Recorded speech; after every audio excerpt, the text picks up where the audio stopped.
Good morning from Council Chamber. That's you. Before we begin, I will go over the emergency response plan for this room. In an emergency, everyone must evacuate through the nearest safe exit. Those seated in the gallery take direction from security to evacuate. Council takes direction from myself to evacuate. After evacuating the room, please proceed to a stairwell. Take the stairs to go to ground level and evacuate the building through the doors marked emergency exit and go to the muster point. Do not take an elevator or walk through the city room. Anyone with limited mobility should identify themselves to security or myself during an evacuation. Finally, please speak with security or myself if you require first aid. Thank you. Thank you. Good morning, everyone. I would like to call this meeting to order, and at this time I would like to start with a land acknowledgement. I'd like to acknowledge that we meet on the traditional land of Treaty 6 territory and Métis homeland, and acknowledge the diverse Indigenous peoples whose ancestors' footsteps have marked this territory for centuries, such as Cree, Dene, Saulteaux, Blackfoot, Nakota Sioux, as well as Métis and Inuit, and now settlers from around the world. And now I will do a roll call. Councillor Wright? Good morning. Good morning, Councillor Knack. Good morning. Good morning, Councillor Stevenson. Good morning. Good morning, Councillor Paquette. Good morning. Good morning, Councillor Tang. Good morning. Good morning, Councillor Hamilton. Good morning. Good morning, Councillor Rutherford. Morning. Good morning, Councillor Salvador. Good morning. Good morning, Councillor Cartmel. Good morning. Good morning, Councillor Rice. Good morning. Good morning, Councillor Jans. Good morning. Good morning. All right, now I will ask Councillor Hamilton, will you please move adoption of the agenda? Yes, thank you. I will move adoption of the April 7th, 2025 public hearing meeting agenda. I didn't see the sheet come through, so I'll assume there's no changes. I don't believe there are. Okay. No, thank you. Like- Any questions? Please vote on adoption of the agenda. Councillor Stevenson is yes. Yes. Councillor Salvador, we do need a seconder on that vote. Of course. I second. Councillor Rice second. Councillor Rice has seconded. Yep. Okay.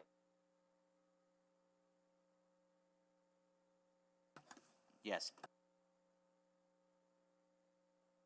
Yes.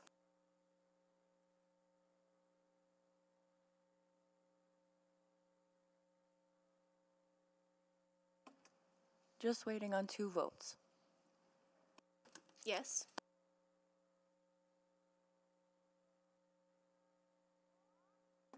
Councillor Paquette?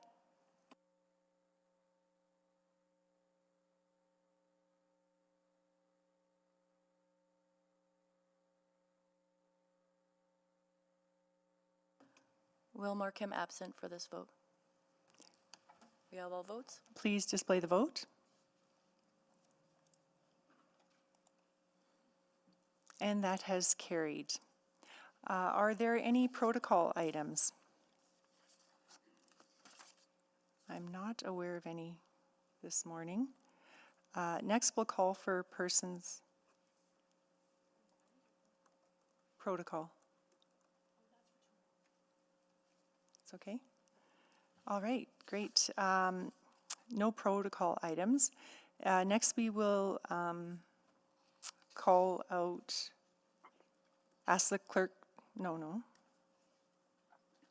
call for persons to speak, correct? So you'd first go over the expectations for the public hearing and then the introduction. Okay, sure. We'll go over the expectations.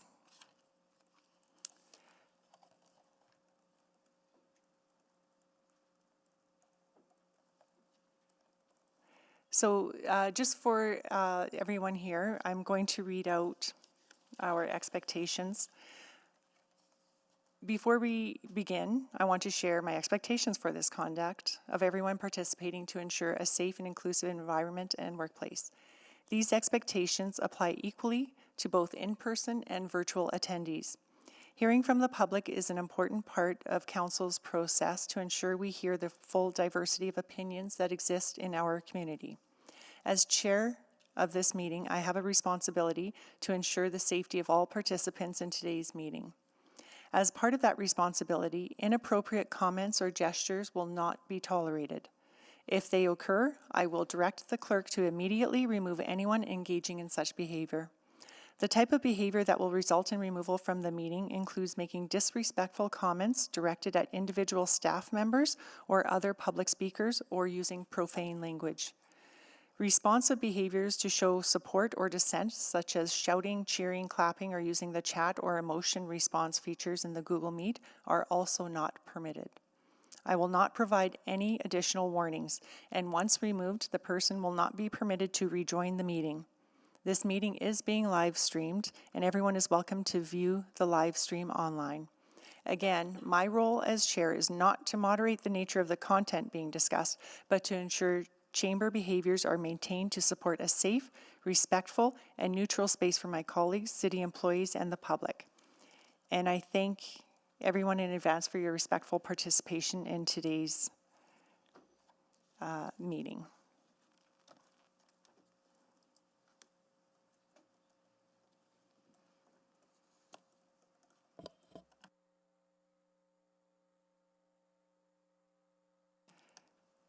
So, to continue on for calling for persons to speak, this is the process that will occur. The clerk will call out the bylaws to be dealt with. I will call out the names of the people registered to speak to each bylaw. Next, council members will select the bylaws that they wish to discuss and vote on any bylaws that have not been selected for discussion. Council will then deal with each of the bylaws that were selected for discussion and debate. For each item, administration will first provide an overview of the bylaw. Members of the public who have registered to speak will then be invited to make their presentations. Those in favor will speak first in panels, followed by those opposed in panels. Each person will have 5 minutes to make comments. The clerk will run the official timer in council chamber. The timer lights on the podiums will be green for the first 4 minutes, turn yellow when there is 1 minute remaining, and flash red when the 5 minutes are up. If you are participating virtually, you may wish to use a timer of your own. When everyone in your panel has had a chance to present, members of council may ask questions of you or other panel members. For this reason, you may wish to remain in the meeting until all questions have been asked of your panel. After comments from the public, council may ask questions of city administration. After all questions of administration have concluded, I will ask council if they wish to ask any further questions of those who presented in response to new information that may have arisen during the public hearing. Thereafter, council may close the public hearing and debate the bylaw. If you are participating virtually, please remember to mute your microphone when you are not speaking and refrain from using the raise hand function, as it creates issues of fairness and decorum.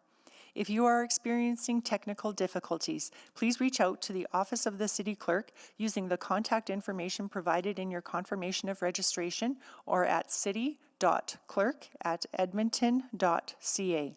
If you are here in person with us, the clerk will guide you to your seat when it is your turn to speak. In the event of an emergency, please follow the clerk's directions to evacuate. City staff will direct you to your muster point. Clerk, may you please call the bylaws?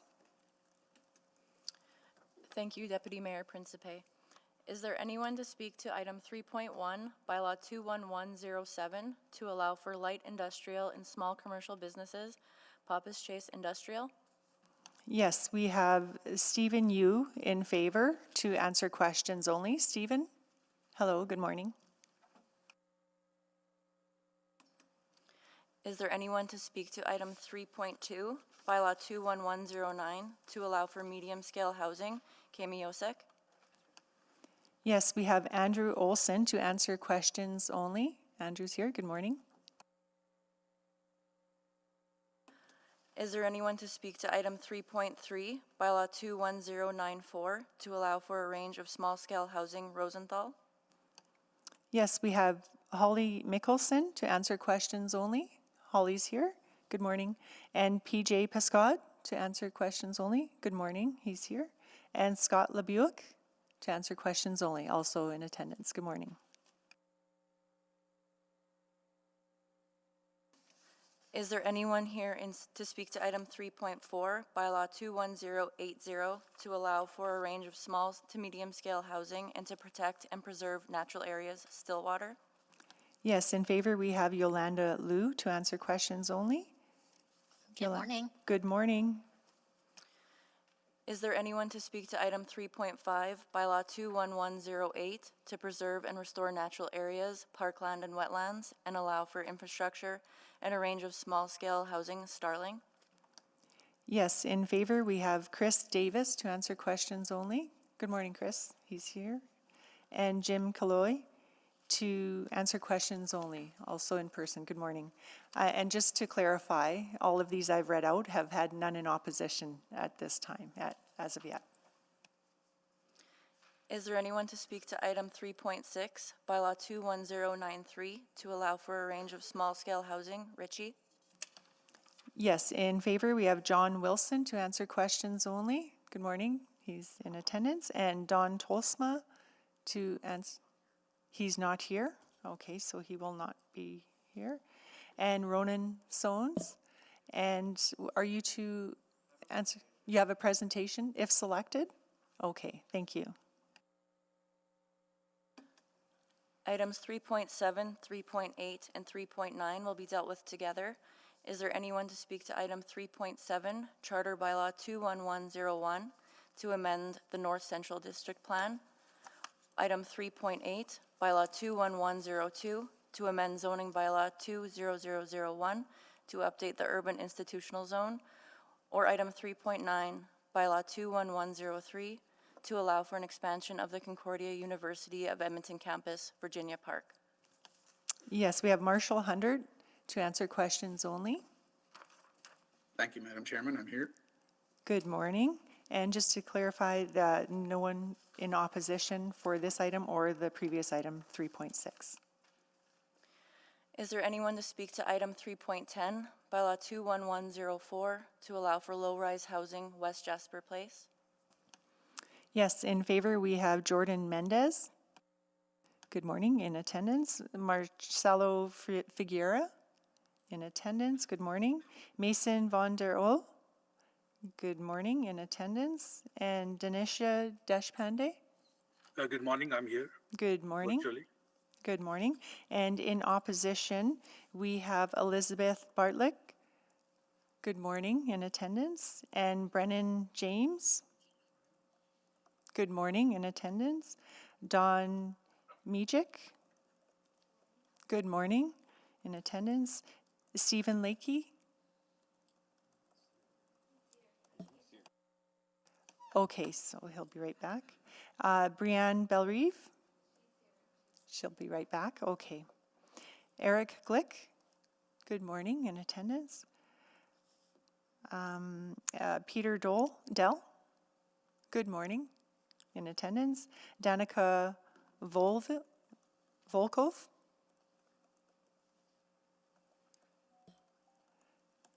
Not in attendance yet.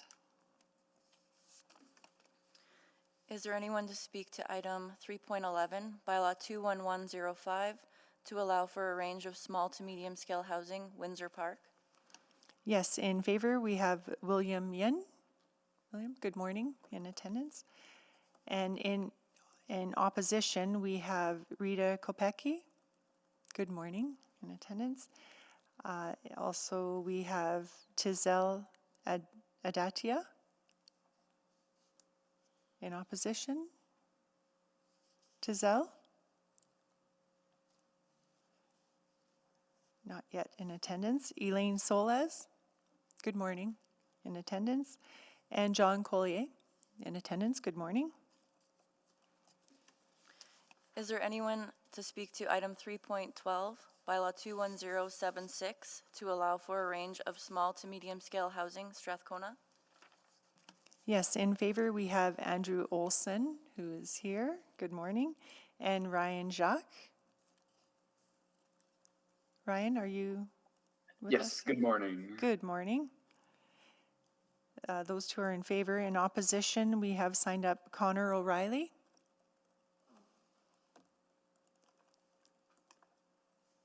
Connor?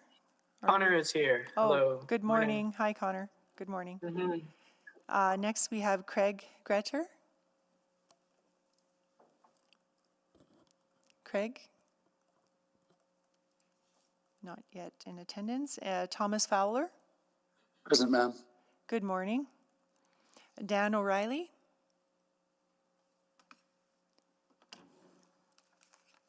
Hello, Dan. Are you there?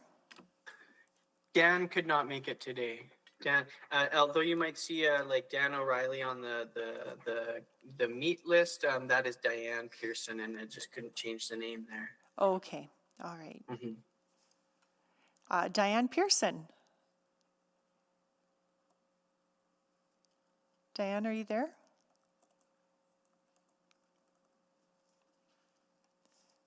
Okay, not yet. Phuong Nguyen? It's me. Unmute. Yeah, I'm here. Oh, good morning. Good morning. Good morning. And that's all we have signed up at this point for in opposition. Is there anyone to speak to item 3.13, Bylaw 21085, to allow for a range of small to medium scale housing, McKernan? Yes, in favor, we have Allison Rosland. But did you have some trouble? Oh, they've muted. Good morning, Allison. Ryan Jacques is Yes, online, good morning. correct? Great. Good morning. And Brad Thiessen? Hello, Brad, are you there? And Jacob Dawing?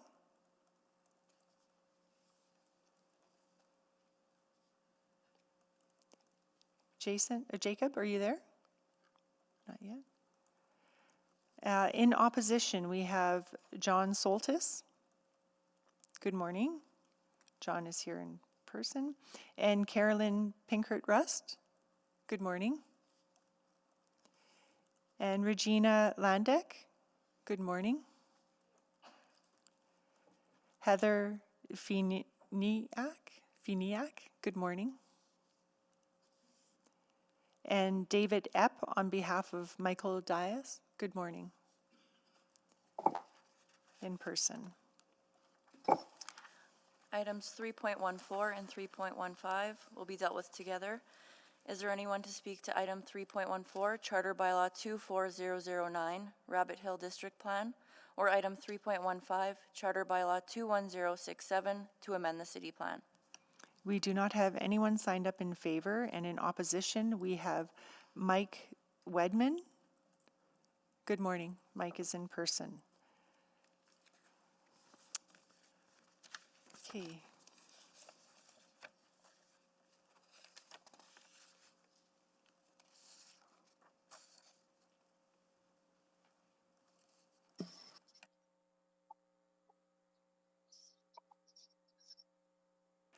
All right. At this point, I will ask my colleagues who have already started to sign up to select items for debate.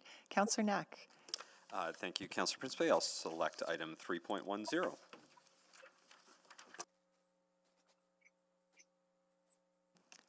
Thank you, Councillor Knack. Councillor Cartmell. Thank you. Items 3.14 and 3.15. Thanks. Thank you. Councillor Tang. 3.2, please. 3.2. Thank you. Councillor Jans. 311, 312, 313.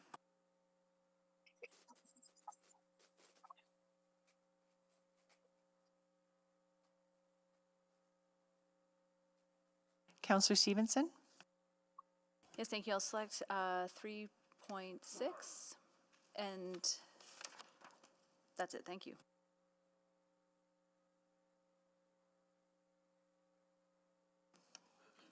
Thank you. Any other selections?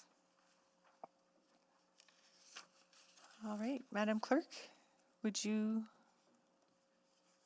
read out what we have, what is, or, Councillor Principe, I'll move closure of the public hearing on items 3.1, 3.3, 3.4, 3.5, 3.7, 3.8, and 3.9. thank you. Thank you, Councillor Cartmell and Councillor Rice. Please vote.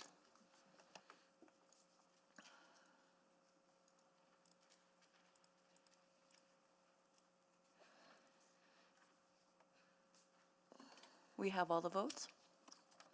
Please display the vote. And that has carried. Councillor Principe, I'll move first reading of the aforementioned items. Second. Thank you. Please vote.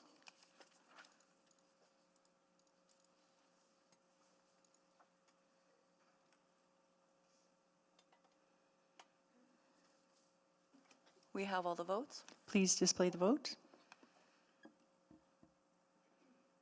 And that has carried. Councillor Principe, I'll move second reading of those aforementioned items. Second. Thank you. Please vote.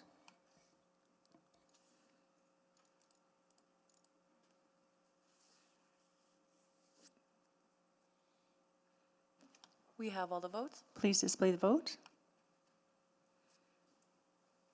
And that has carried. Councillor Principe, I'll move consideration of third reading of those aforementioned items. Second. Thank you, Councillor Cartmell and Councillor Rice. Please vote.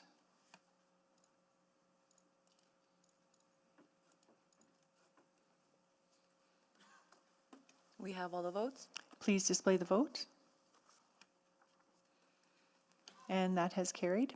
Councillor Principe, I'll move third and final reading of Bylaw 21101, Bylaw 21094, Bylaw 21080, Bylaw 21108, Charter Bylaw 21101, Bylaw 21102, and Bylaw 21103.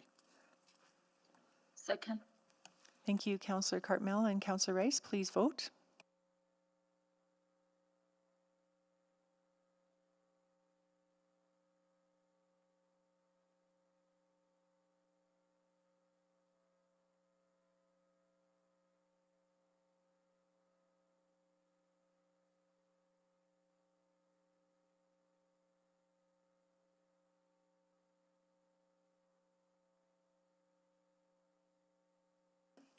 We're just having some technical issues right now.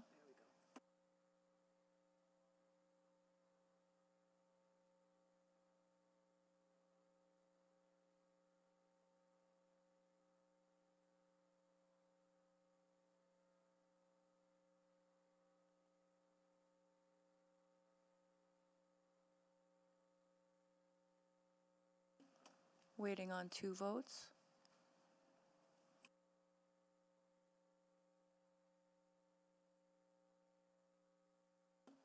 Councillor Stevenson? We have all the votes. Please display the vote.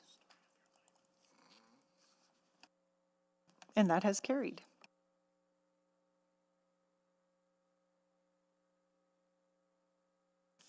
All right, Madam Chair. Now, could you please read back what has been passed? There's nothing to read. Oh, there isn't. Okay, wonderful. Thank you. So at this time, I will ask if one of my colleagues would like to make a motion to change the order. I would, Madam Chair, if I may. I would like to bring forward item 312, pardon me. Rationale being it was postponed from last meeting, so in fairness to the applicant and the community, it'd be fair to do it this morning, first thing. Second. Would you like to select all of the items that were postponed from March 17th? I thought we had to do them one at a time, but I'm happy to. Oh, that's a good I'll point. defer to the Thanks clerk. for mentioning that. But that would be my intention. Yeah. Clerk Friesen? You can bring them all forward at one time. Okay. Then we'll bring forward 312, 313, and 14 and 15 as well. Yep, and 14 and 15. Great, thank you. Moved by Councillor Jan, seconded by Councillor Cartmell. Please vote.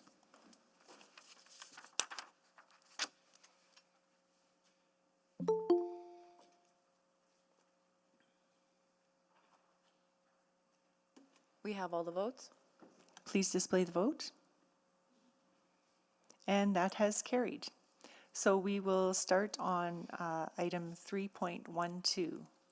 I will pass it over to administration to make a presentation, please. Good morning. This application proposes to rezone a single lot in the Strathcona neighborhood from the small-scale residential zone, or RS, to the small to medium-scale transition residential zone, or RSM, with a maximum height of 12 meters. Next slide, please. The site is located in the central part of Strathcona, near 2 schools and the Community League building. The site has access to bike lanes on 87th Avenue and 100th Street. ETS currently operates frequent and local bus service on 99th Street, and the site is roughly 300-meter walking distance to nearby bus stops.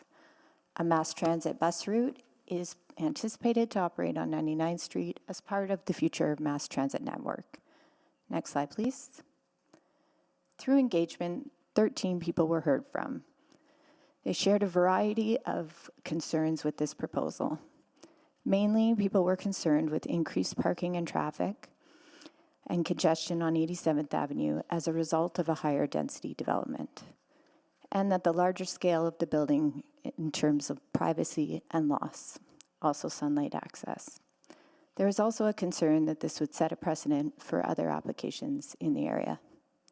Next slide, please. In the Strathcona District Plan, the site is located in the urban mix, to the east of Gateway Boulevard Calgary Trail primary corridor and west of the 99th Street secondary corridor. Small-scale development is supportable at this kind of location, and the district policy allows additional scale to be considered when 2 of the listed criteria are met. The site is within 100 meters of the Gateway Boulevard Calgary Trail primary corridor, and the zoning adjacent to the south is the medium-scale residential zone that allows for low-rise development, which is taller than small-scale development. With this site meeting 2 of the above criteria, indicated by the bold text on the slide, consideration can be given to the additional scale of the proposed RSM H12 zone at this location. Next slide, please. The RSM H12 zone is considered compatible with the mostly small-scale residential development in the immediate area.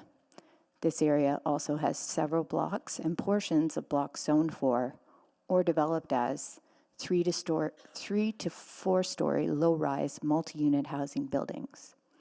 This includes the block to the south of this site and at the eastern end of the same block the rezoning site is on. The RSM H12 zone would allow for more development intensity than the current RS zone, as shown through these visuals. There would be an increase in the maximum height from 10.5 meters to 12, and an increase in the maximum site coverage from 45% to 60%. Though respecting all required setbacks would only achieve approximately a 57% site coverage. Next slide, please. Administration supports this application.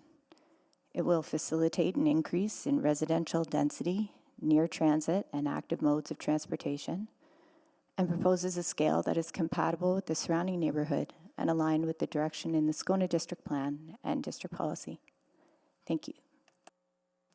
Thank you. Okay, I will now call on those in favor to make their presentation. Andrew Olson, you can come on down and grab a seat.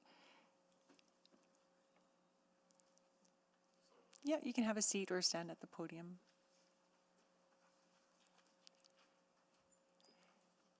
Thank you. You have 5 minutes. Please go ahead. Thank you. So good morning, Deputy Mayor and Council. My name is Andrew Olson, and I'm with UNS Consulting, here to speak to you today as the applicant seeking to rezone 10039 87th Avenue Northwest. Next slide, please. The site is located in the central part of the Strathcona neighborhood on 87th Avenue, 1 block north of King Edward Elementary and Junior High Schools. The map here shows how many addresses are located on each site in the surrounding area, and you'll notice that 13 of the 27 lots have 2 or more legal units. The lots across the alley to the south are primarily 3-story walk-up apartments with some single-family homes mixed in as well, and they're all zoned RM H16. Next slide, please. Administration did a good job of covering the active transportation and transit connectivity of the site, so I won't focus too much on that, but the proposed rezoning site is located along a bike lane and within walking distance to various shops and services in the 2 primary corridors nearby Gateway Boulevard and White Avenue. Next slide, please. So the current RS zone on the left allows for a maximum of 4 units on a floor plate of about 159 meters squared when accounting for setbacks and site coverage maximums. Under the proposed RSM H12 zone, that floor plate would increase by about 35 meters squared and there'd be no density maximum. So this would allow for the development of a 3-story walk-up apartment, which is a common housing typology throughout Strathcona, with several being located within close proximity to this site. Next slide, please. So there are several examples in both the Strathcona neighborhood and the adjacent Garneau neighborhood of mid-block 3-story walk-up apartments. The locations of the apartments are shown with the stars on the map on screen, and the proposed rezoning site is shown in red. Next slide, please. So starting off with some examples in Strathcona, the apartment building shown on the left is located just 1 block west of the proposed rezoning site, while the one on the right is 1 block east of the proposed rezoning. Both these sites are zoned RMH16 and have been part of the neighborhood for many decades in the middle of the block and are also adjacent to single-family or duplex housing. Next slide, please. And then there's also 3-story walk-ups to the south of the proposed rezoning site, as administration mentioned, that shared the alley with the site. These apartments are also on larger lots, but they show that something of this scale is compatible with the neighborhood and this portion of the neighborhood. Next slide, please.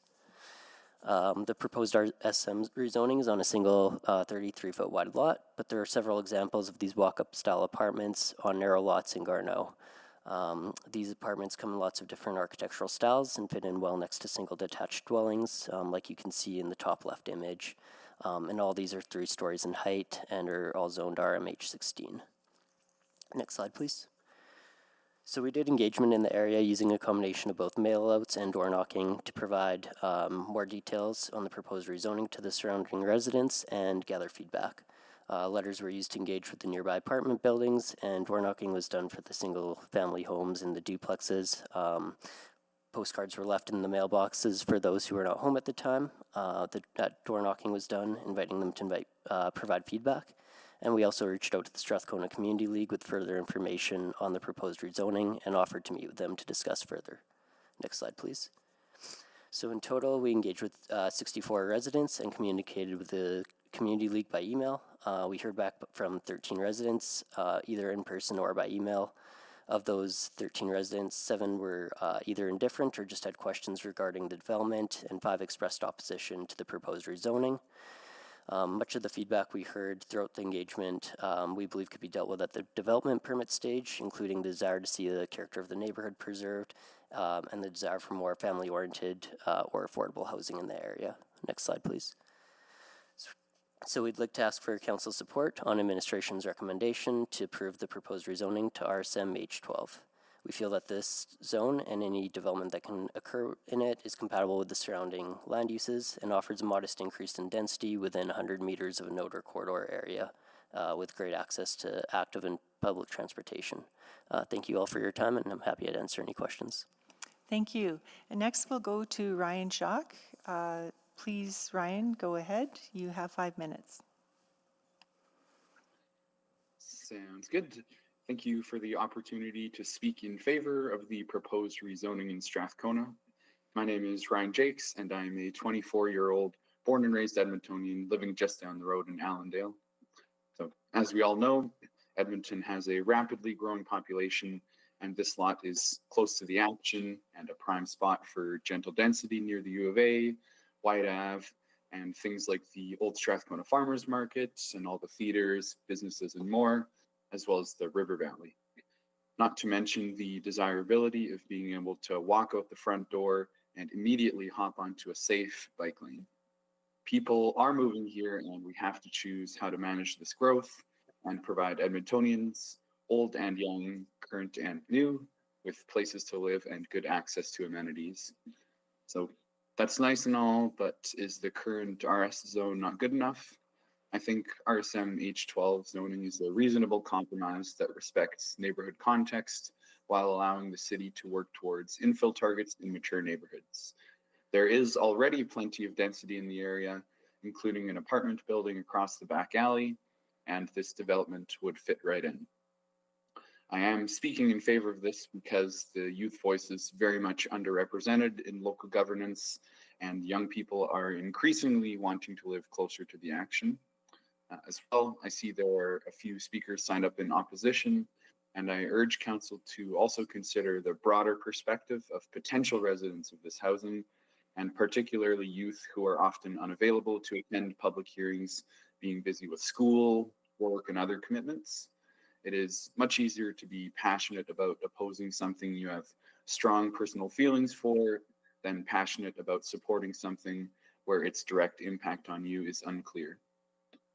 I also realize that this is often an emotionally charged subject, especially for established homeowners with deep neighborhood roots. But this housing would make space for your fellow Edmontonians to build a home and a life they can grow into and thrive in, and make valuable contributions to your evolving community as your neighbor. Thank you, and I apologize for mispronouncing your last name. No worries. And I'll ask my colleagues to sign up to ask questions to those in favor. Councillor Jans? All right, doesn't look like we have anyone to ask questions to those in favor. Next, I will be calling the folks who have signed up in opposition. Connor O'Reilly. Hi there, good morning. You have 5 minutes. Please go ahead. Okay, thank you. So many of our neighbors oppose this for many reasons. We are a unique block. We close traffic multiple times a year for family events. Is a family neighborhood with heritage homes on it. It's also a one-way street, and sure, not a main corridor by any means. So zoned as an RS, it can already be developed into a 5,000 square foot home with 4 dwellings, not including the basement. And so that structure could easily house 8 people or more. And that seems big enough for the area. It was just over a year ago that the zoning was changed to RS in this neighborhood. We should give that decision made by City Council a chance to actually fully materialize.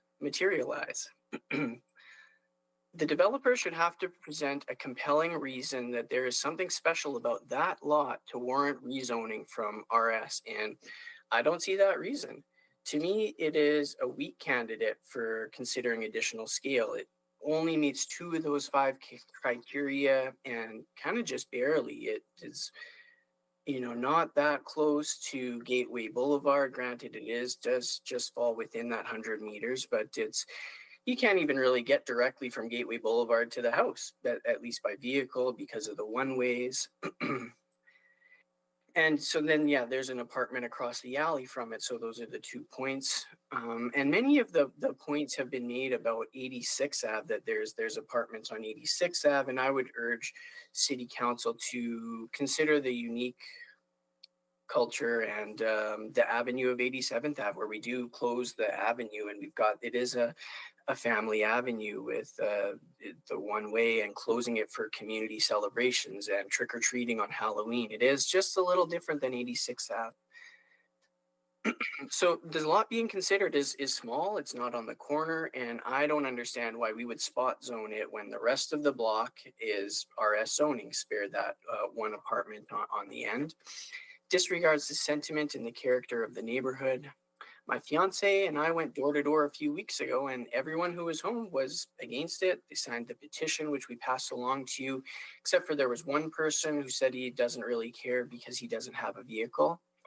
I don't think that the consultation was done particularly effectively by INS. They came in on an afternoon when, many people weren't home. And these postcards that they left behind didn't leave pictures of kind of what the development would look like. Also, city administration, they said 13 people were heard from, and I'm wondering if there were any other emails that they heard after that initial consultation in the last few weeks or so. We've heard from neighbors that said, yeah, we're going to send an email because we are against this. So yeah, talking to my neighbors, sending this petition, the neighborhood is overwhelmingly against this, and I would urge you to listen to the constituents. That's all I've got for now. Happy to answer any questions too. Thank you very much. Next, I will call, I'll call again for Craig Grader. Craig? Are you here? No. Thomas Fowler? Present. Present, okay. Was there, and Dan O'Reilly is not here, correct? Diane? So Dan is not available, but you might Okay. see Dan O'Reilly in the list of Right. participants. Okay. And then that's Diane Pearson is gonna speak. And in person, Dan- or Dan cannot make it online, today. right. Yeah, so I believe all are online. So next we'll go to Thomas Fowler. Please, go ahead. You have 5 minutes. Thank you very much for speaking, council, staff that are present, and guests. Thank you for the opportunity to speak. As time is valuable, I'll try and be brief. My comments are based on the developer-provided building exemplars, as well as the very recently approved Strathcona District Development Plan and the recently approved Old Strathcona Public Realm Strategy. My spouse's and mine observations on the positive growth seen within as a 27-year-old Strathcona residence also informs my comments. City administration has recommended proposed zoning. They have done their homework at the macro perspective. Proposed zoning was recommended because it lies between two transportation corridors and near priority growth areas. Missing is the local micro perspective. This rezoning application does not support the sustained growth of a vibrant, healthy community. The zoning proposal allows for an increased building mass on the lot, maximizing the best use of available volume. If the zoning is approved based on the developer provided examples, construction will rightly maximize the number of units that can be built on the lot. As it has been made clear during council meeting in March when the zoning application was supposed to have been originally discussed, council no longer is in the business of design control, and the developers may develop to the maximum permitted by the authorized zoning. My points for consideration by council are: 1, the rezoning proposal lies outside the priority growth areas indicated in the Strathcona District Development Plan. The zoning areas are not yet maxed out, so there's considerable density that can yet be added to the old Strathcona area without this application being needed. 2, the current area is designated mixed urban land use in an approved Strathcona District Development Plan. The current zoning meets this designation. Other than developer interest, what is pushing the need for the change in zoning? Missing is the construction to meet demand for family-based housing. Without council support, the need for a central city family housing will not be met. 3, the decision to proceed with the rezoning proposal is based on the lot being proximate to two nearby transportation corridors. The administration provided visuals that are north-facing and failed to inform the impact on 87 Avenue and favors the perspective from an existing high-density housing found along 86 Avenue. The local impact of increased mass, shadow, transition, and streetscape perspectives have not been adequately considered. The zoning proposal is on a street where a vibrant community seeks permission to close the roadway 4 times a year and holds family-oriented events along one of the more photographed, picturesque streets in the city. Rezoning will have the following direct impacts. A, the lot is on the south side of a narrow street. There will be an increased shadow effect at the street level, especially between autumn and spring. B, the sheer structural mass permitted will undermine the existing character of the streetscape. C, the additional number of units will increase existing parking pressures on an area close to the Old Strathcona designated urban development node. And while parking is not a stated concern for council in its deliberations, it is a concern for a neighborhood already significantly impacted by festivals, being a recreation, food, and entertainment destination, and city decisions to move free parking at the local farmers market on Saturday morning. D, the proposed zoning is an area with many existing municipal heritage resources, best showcased in a mixed development with smaller sized structures, not isolated piecemeal by a surfeit of apartment buildings. 3 of these heritage structures, designated heritage structures, are within a stone's throw of the proposed zoning. This rezoning is a subtle additional erosion to the city's ongoing heritage scape already in decline.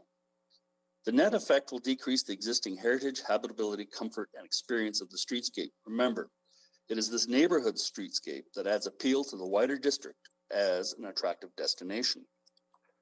4, the proposal does not support the creation of a diverse and inclusive population.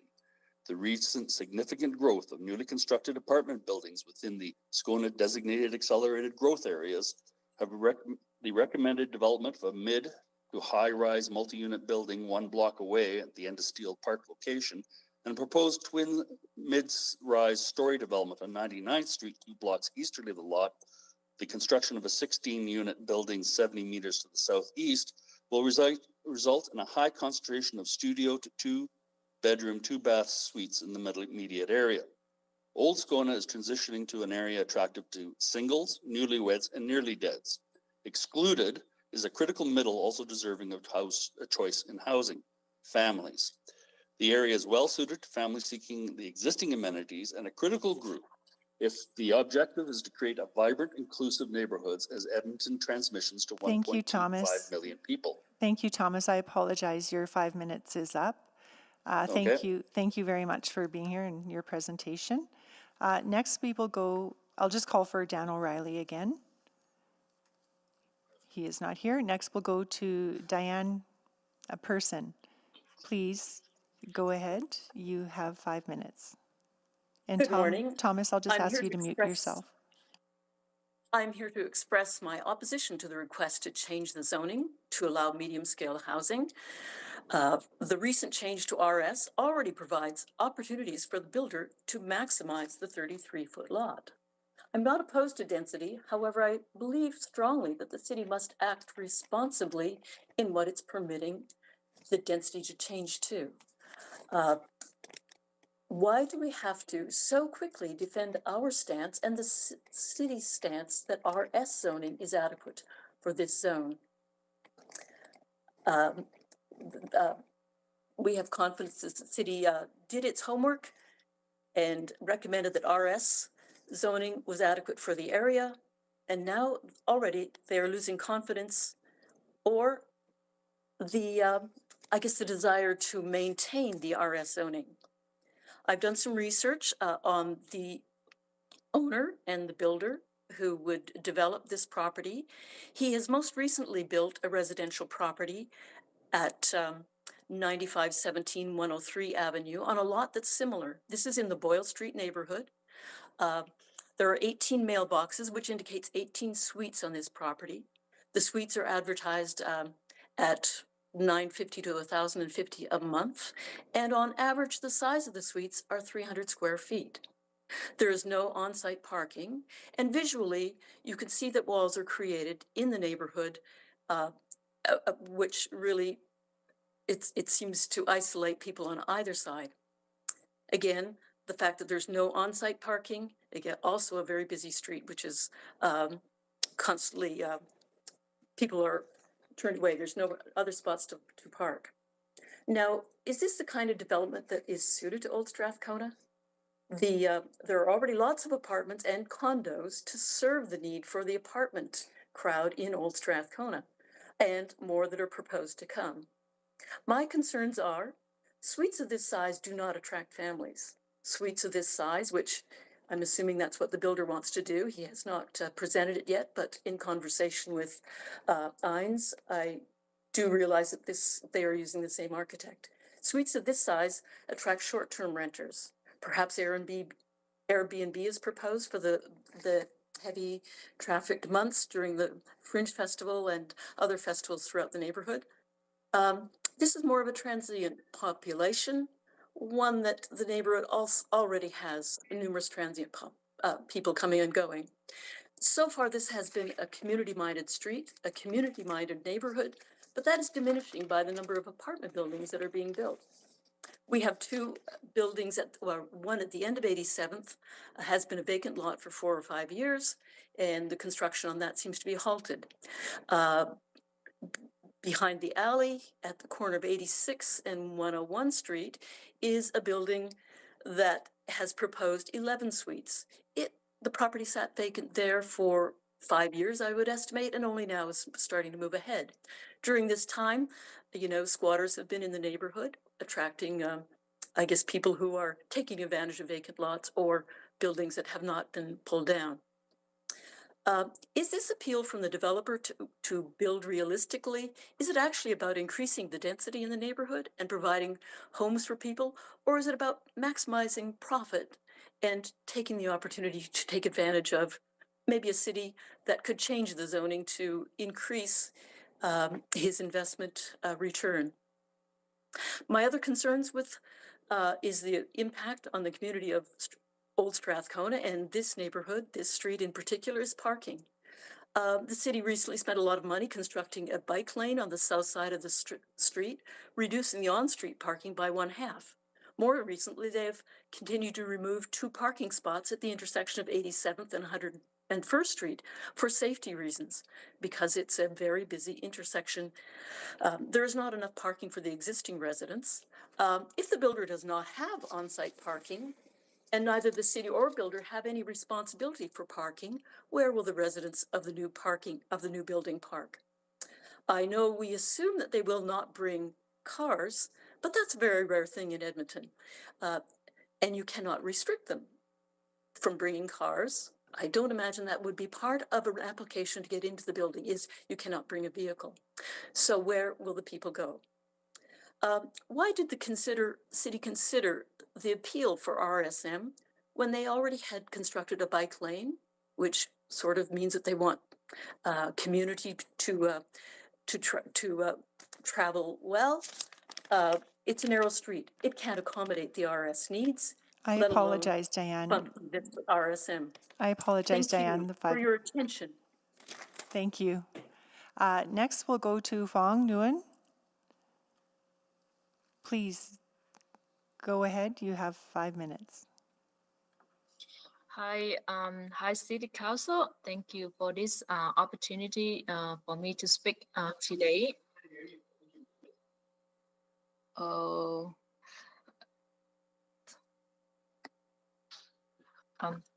again. Hi, please go ahead. We can Hi. hear you. Okay. Thank you. Yeah, thanks. So hi, City Council. Thank you for this opportunity to speak today. I'm a resident living in the 10043 in 87F, the house next door to this lot. And I'm against this, against bylaw 20176, the rezoning of the 1003987F. From RS to RSM H12.0. The reason is the lot is only 33 feet wide and it is in the middle, not on the corner. So spot zoning, this lot doesn't align with the community land plan. And I don't understand what is this so special about this lot that it needs to be rezoned. And there will be not enough parking on the street. 87th Avenue is a one-way street and it has a bike lane as well. So the road here is super tiny already. And I went door to door a few weeks ago. Everybody and every neighbor who has home who was at home is against it, except for one person who said that he doesn't drive, so he is favor. So I gathered 23 signatures on the petition which you received, and that was only on one block. Our block has a special family culture, and we don't want this to be rezoned. Please listen to your voters. Thank you. Thank you. I'll just call again for Craig Cretter and Dan O'Reilly. Neither of them are present. I'll ask my colleagues to sign up to ask questions of the speakers in opposition.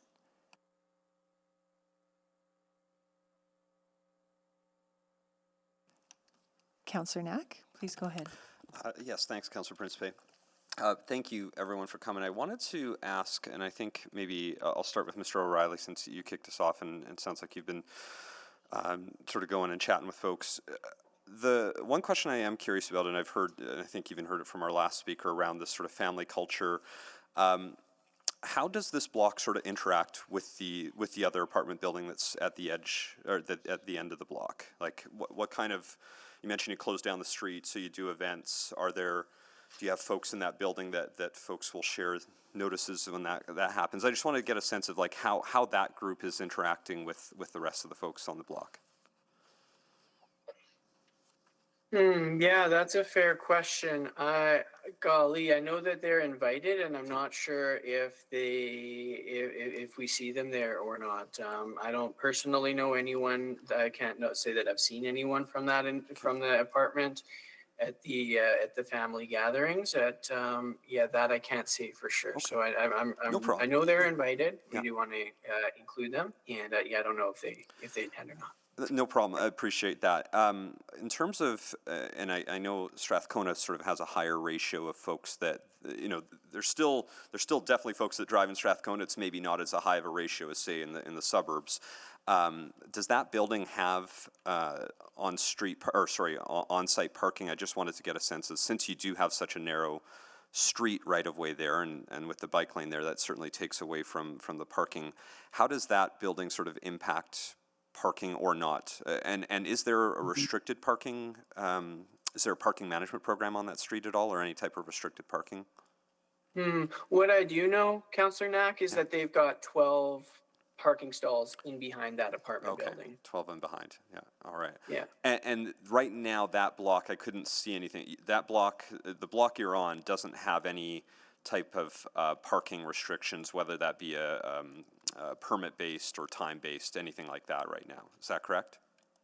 That is correct. Only like 4 times a year on Halloween in our block party, we get, and a couple other times, we get permission to put no parking signs up. But those just are like 4 days a year. We get to just community-based parking, but not, ordinarily there's no parking bans, and it often is difficult to get a spot close to your home, especially in the evenings. Has there been any conversation around that? It's like, is there, and I mean, I'm not making you the spokesperson for everyone on the block, but just curious, since you kicked us off, I figured I'd start with you, but have you had any dialogue around, should there be restricted parking independent of any type of development we're talking about now? I just want to get a sense of, if parking's a constraint right now, has that been something that's been considered by residents?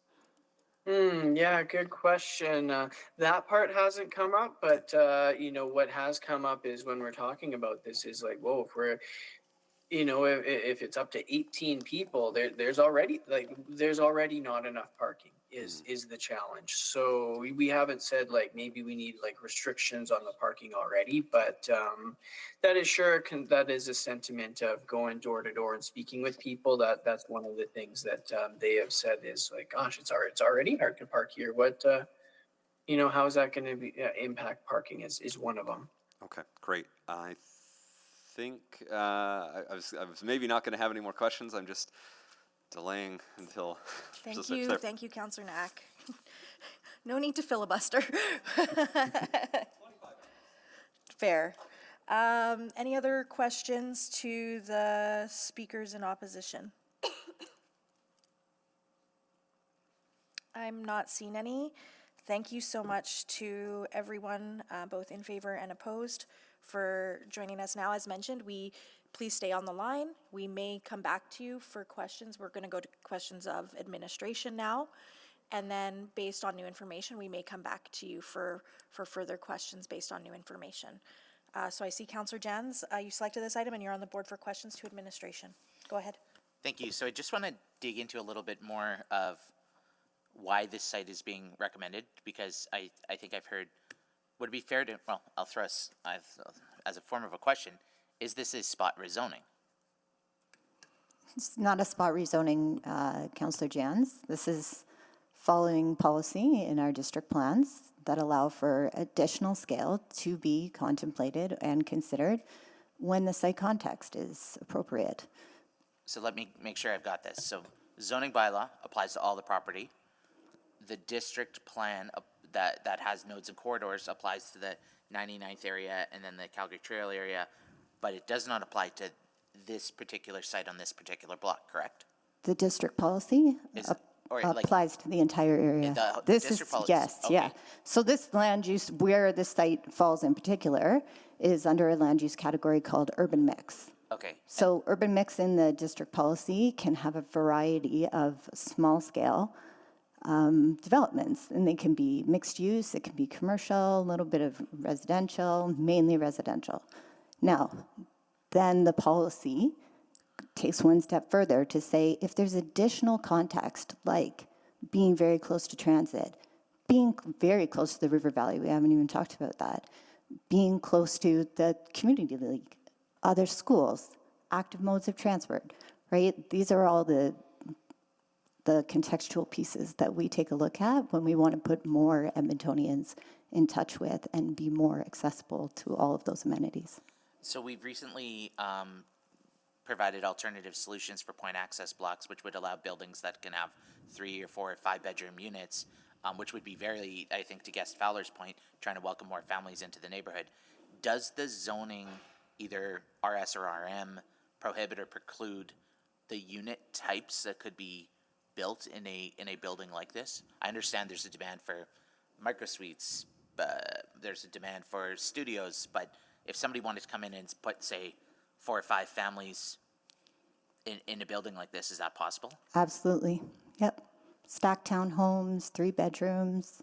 In fact, there's incentives built into the zone for additional, when they want to take advantage of that. Because I certainly hear the parking concerns. That's the number one thing I've heard about. But then as the guest was speaking, I was thinking about the typology of, well, who's to, we may not know who would be in some of the buildings in the area. Maybe this one would be just single units or something different, but just trying to understand that a bit.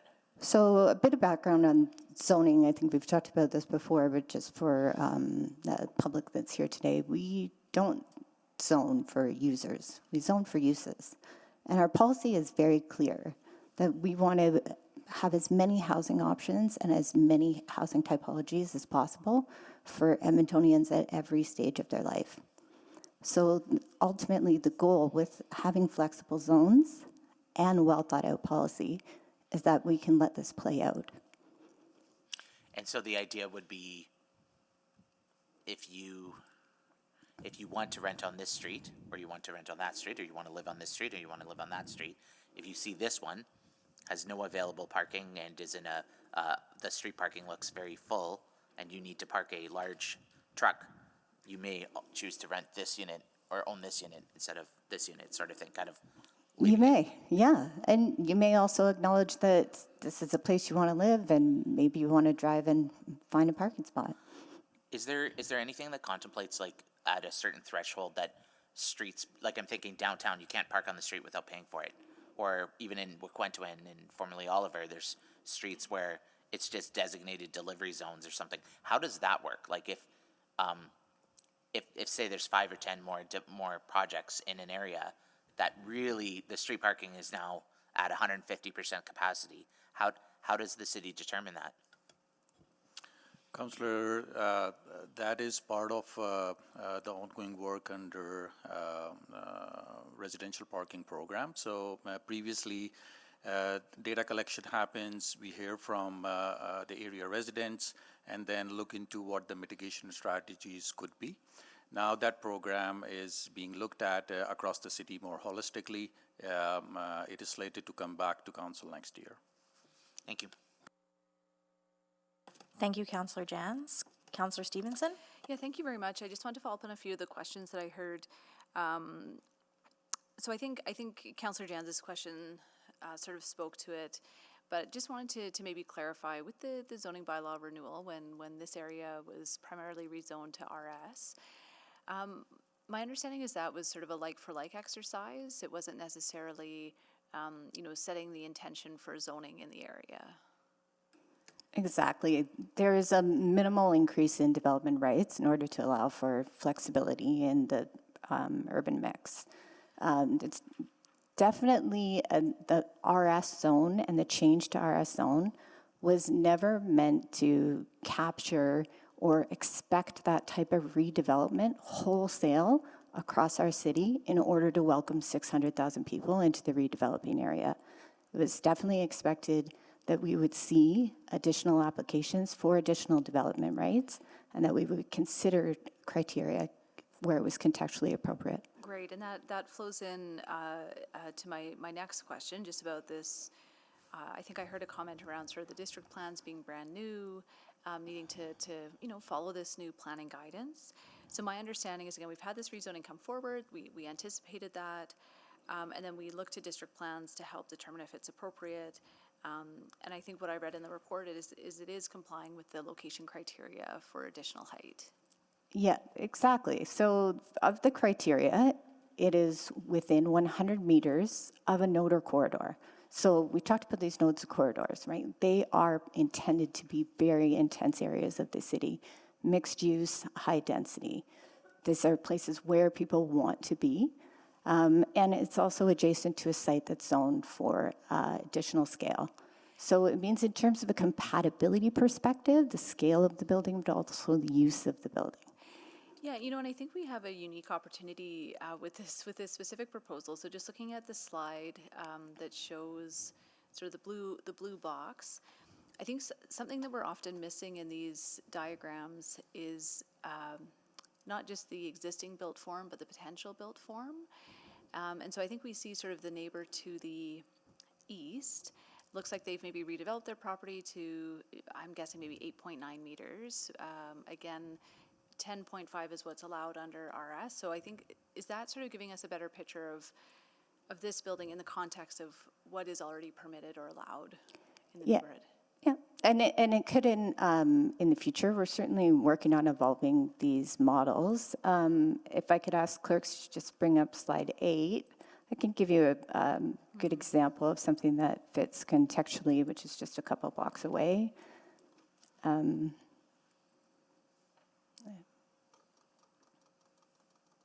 So this is 12 meters, ends up being 6 dwellings. This is just shy of 60% site coverage. Okay.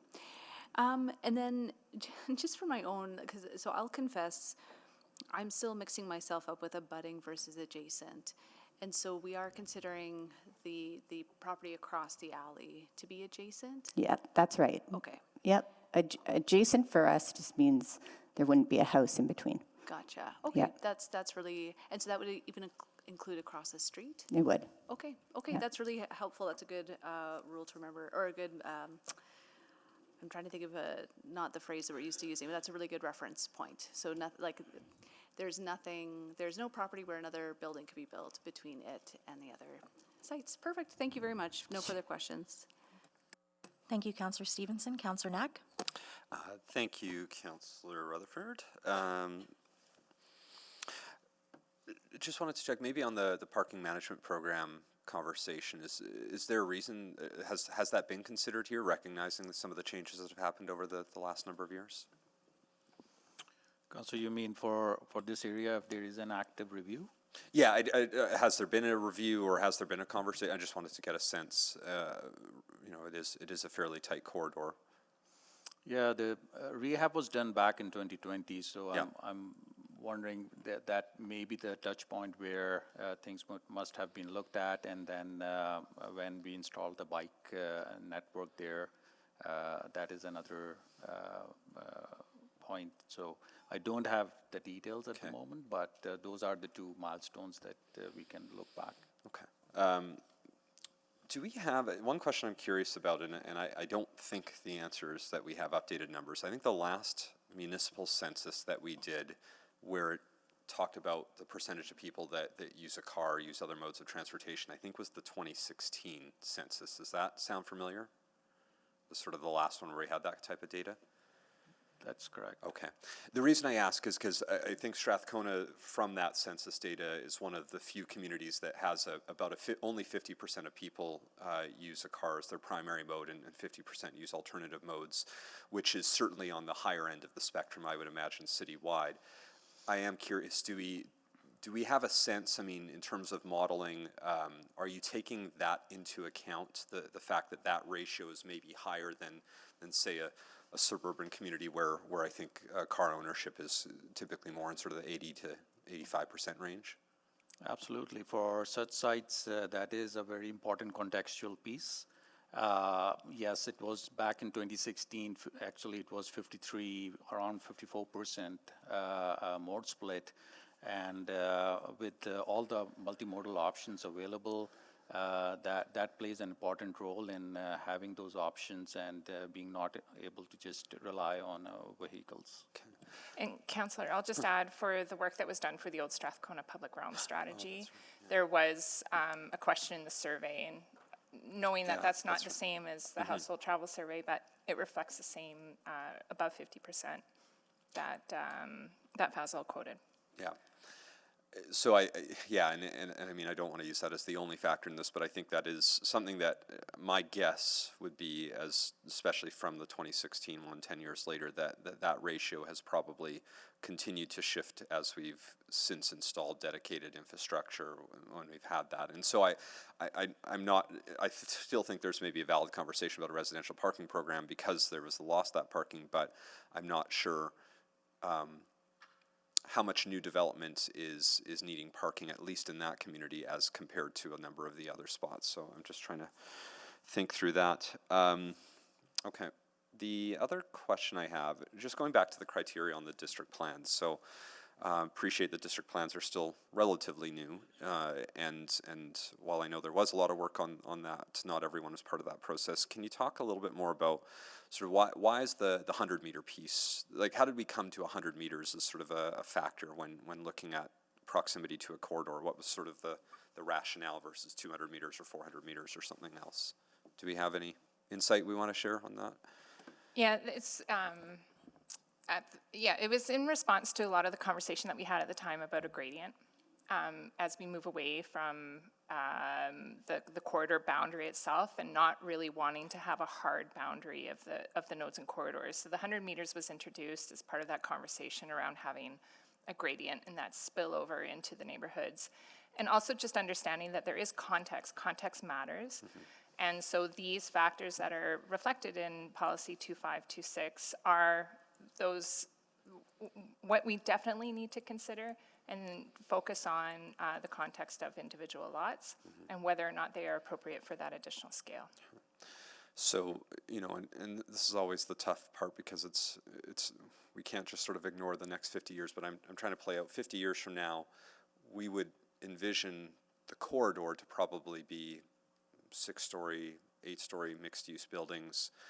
And the idea behind having a 100-meter radius is that you might, over the course of that 50 years, see some type of transition from those higher buildings on the corridors and sort of filling in those gaps. And that's why, you know, if it's not before us today, we don't have an RM 23-meter building before us, but you might not support that in the same way that you might have supported an RMS 12, except I'm out of time, so I can't let you answer that question. Thank you. Councillor Paquette. Well, thank you very much. And if you can answer that question, that's incredible. Convoluted question. No, I'm kidding. So, so I'm going to ask a few questions. I mean, this is a land use conversation. Is this a valid use of land. And that's sort of where we have to stay in our decision-making process. But in the conversation, catch me if I stray too far, but I just wanted to ask a few other related questions from what we heard from speakers. The city, I mean, this is a very different kind of conversation, but I heard concerns about this may not be used for residents. It could be used as a short-term rental, things like that. And we don't really have a way to deal with that, do we? Yeah, and maybe from legal, I can maybe provide you a bit of context on that. So as you know, tenancy isn't a valid land use consideration, and there's no method or methodology in the zoning bylaw that would allow us to dictate a tenancy versus a fee simple ownership, nor would it be legal for us to do that in the zoning bylaw. This is really about the land use, as you've pointed out. And just quickly, what would it take to be able to actually regulate that? Probably a bit of a change in the law, something likely in the MGA. I'm pontificating here on the spot. Like a provincial move. Likely something there, because the case law that we have would tell us that that's not a valid land use consideration. Yeah, like that's not something we can consider at present, according to the MGA. I would say the MGA doesn't allow for it, and the case law would tell us that it's not a valid land use consideration. Right, okay. All right, and then just a quick question then, and if it is used for families and things like that, is there capacity in the local schools? Do we know that for a few more kids? No, we circulated to the schools, no concerns. No concerns, okay. And then a quick question.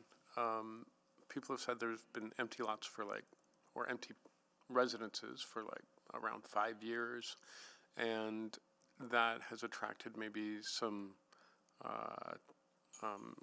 actual transient activity and things like that. So I'm just curious about what we can tell the community about something like that, like the length of time that a lot can sit empty without development. Unless there's an active development permit.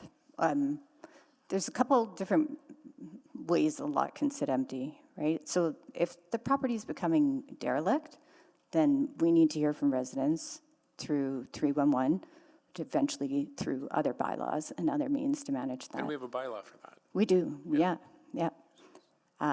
So if there's a vacant property with no home on it and it isn't derelict, but it isn't being developed, there's no way for us to compel development. That's up to individual property owners. Yeah. However, if it is derelict, then we do have recourse. If someone brings it up to the city and Absolutely. raises it as an actual lodged complaint to 311. Yeah, we need to hear from citizens on that. Otherwise, we can't help. Okay. And then just the last thing I was thinking about is folks talking about parking, and I see there's a lot of garages in the area, but you know, it is a fair point, because we live in a prairie city, and if you ever want to leave the city, you absolutely need a car. And so, you know, I think that there's capacity on our bike lanes and things like that, people who would rent a car if they wanted to leave, but could use the proximity to the transit and the bike lanes to get around. So thoughts on that? Yeah, exactly. We're seeing a growing market for, say, commune auto, right? If you want to take a trip out of town for the weekend, or if you just want to get away to the other side of the city. Given this location in Strathcona, everything is close. White Avenue is close. The University of Alberta is close. Community amenities are close. The River Valley is close.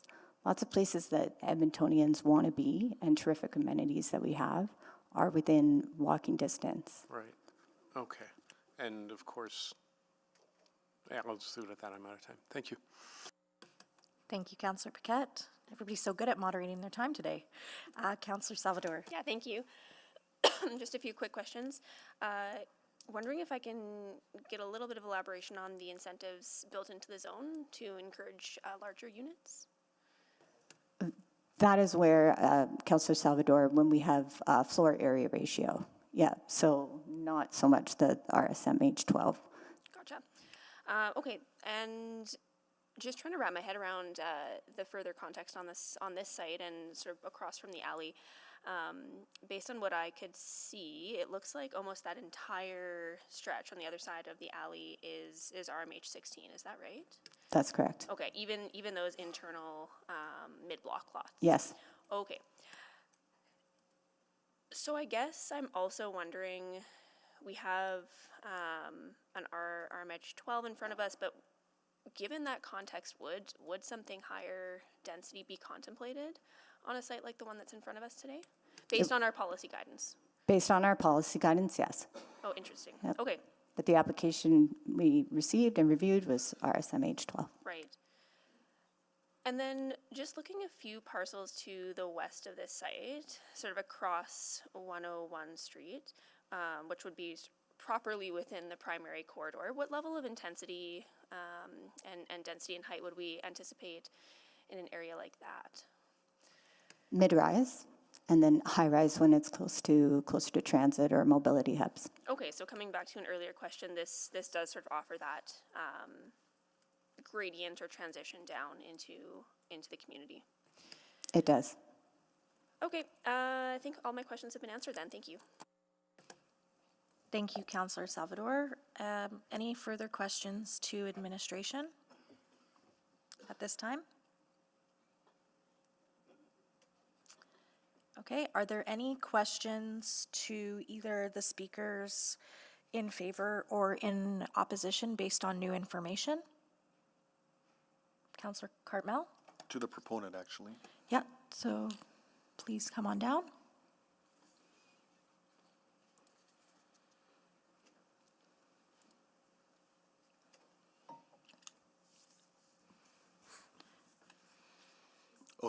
Thank you. Thank you. I'm looking at the planning report, and within that report, there's a chart that compares the current zone to the proposed zone. Not sure if you have that or not, but I'm just going to rattle through it quick. The maximum height in the would increase 1.5 meters. The front setback would reduce. The interior side setbacks are the same. The minimum rear setback would be reduced. Site coverage would be increased. Those are all kind of modest adjustments. But the number of dwellings would go from a maximum of 4 to a minimum of 2 without maximum. Of these changes, which is the one that is key to you to seek out this change in zoning? Because otherwise they're not a whole lot different. Yeah, through the deputy mayor to Councillor Cartmel. I think they were all kind of a key factor. The reduced setbacks were and greater site coverage were appealing, but also the density as well was appealing, being able to have greater than 4 units. So the intent is for more than 4 units? Yeah, that would be the intent. Significantly more than 4 units? We don't know the range of, it's going to be a mix of units. The size and I guess unit mix is still yet to be determined. So again, we've heard the desire for more family-oriented housing, but there'd be like a market analysis done to kind of see what the market could handle. But you've done enough analysis to know that you need more than 4 units? Yeah, not having a cap on density would increase flexibility for our client. Okay, thank you. Thank you. Thank you, Councillor Cartmel. Are there any other questions to either speakers in favor or opposed to this application from my colleagues? Okay, I'll go to Councillor Jans. You selected this item. Do you have a motion or would you to put on the floor? I guess I'll put the recommendation on the floor. Yep. You mean to close public hearing? I'll move to close public hearing. Second? Okay, we have a motion on the floor to close public hearing. Please vote.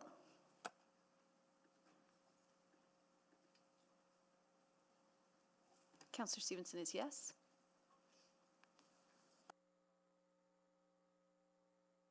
We have all the votes. Please display the votes. And that is carried. Before we go into reading the bylaws, I do want to acknowledge that we have a City Hall school joining us right now. And I had the privilege of meeting these kiddos last week. I came and they had such great questions. So this is St. Pius School, the grade 4 students in Ward and Elnick, in Sherbrooke neighborhood. And their teacher is Miss McCormick. Perfect. Hello, welcome. Thank you for being here today. Did you do a mock council? They did. Who was the mayor? Can you come down and tell us about what you chatted about? What you debated?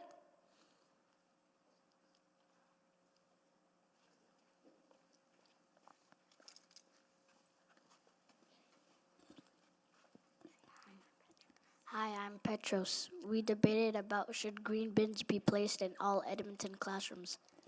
Oh, and what was the decision?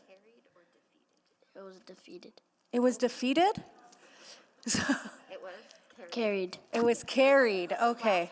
A lot has happened since then. Yeah, that's there's a lot of terminology, like we still sometimes get it wrong and we've been here for a while, so appreciate that. And what is your favorite thing that you've seen at City Hall so far? Activity that we've done so far? Doing rows. Doing pardon? So every day we do rows, reflecting, observing, wondering, and sketching in our journal. Oh, beautiful. Well, thank you so much for being here and welcome everyone. And it was, again, lovely to meet you last week. So thanks for being here.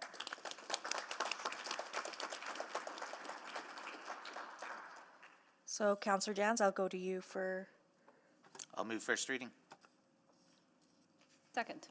Okay. We have first reading on the floor on item 312. Is there anyone to speak to this item?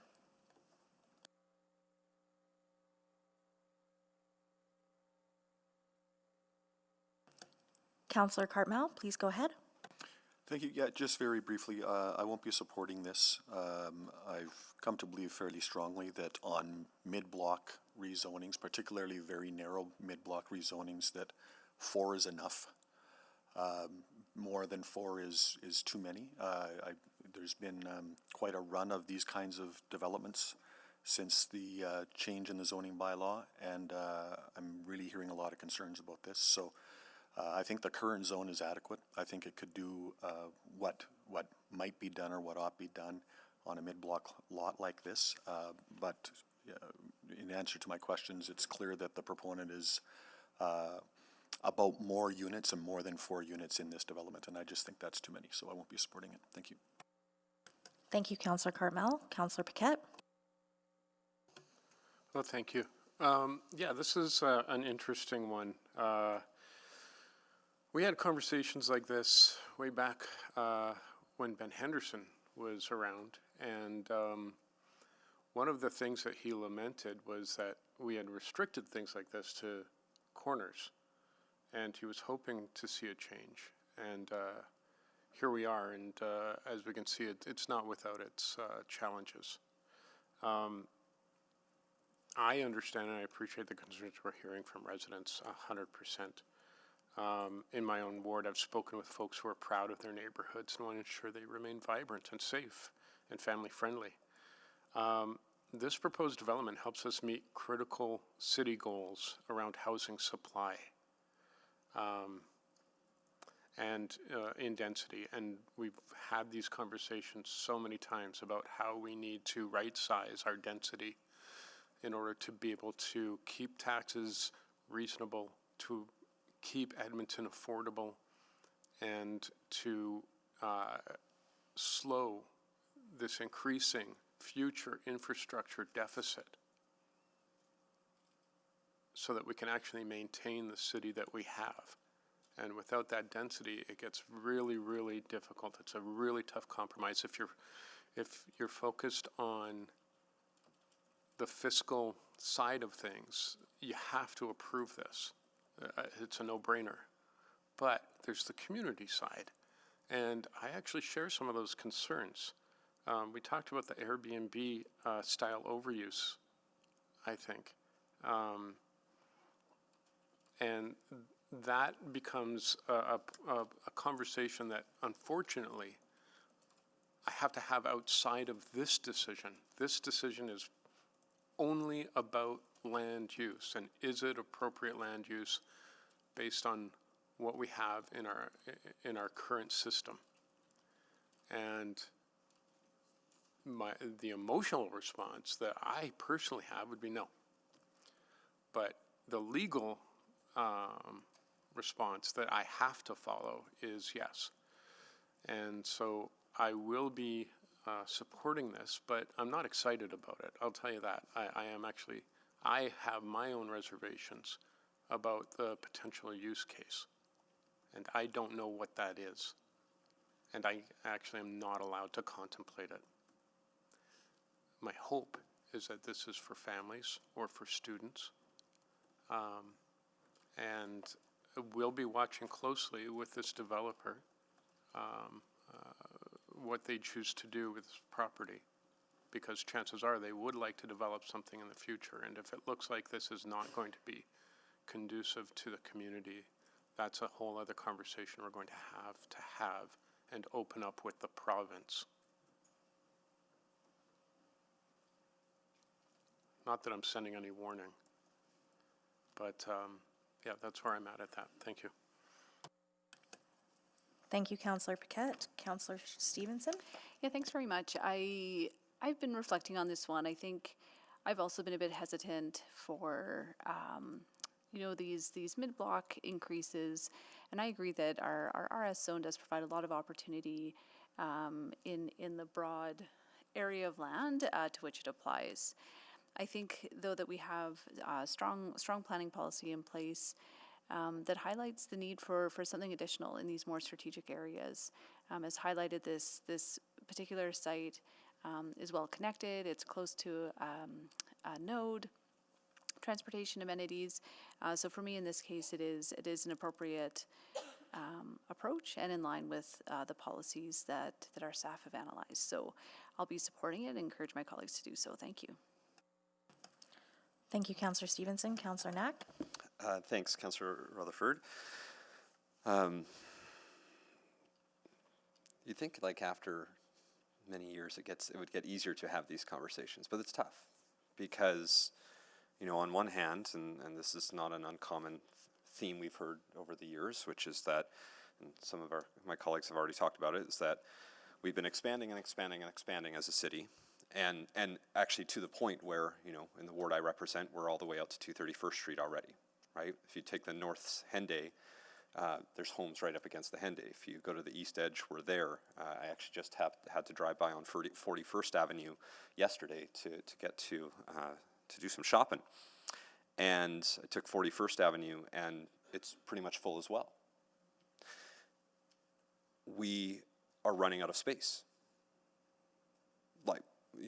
We legitimately are running out of room to build new homes in our city. And there is the financial considerations that were raised by Councillor Paquette, which I know from we can't talk about specific financial considerations as part of any one development, but we can talk about how we've grown and how that impacts our financial sustainability.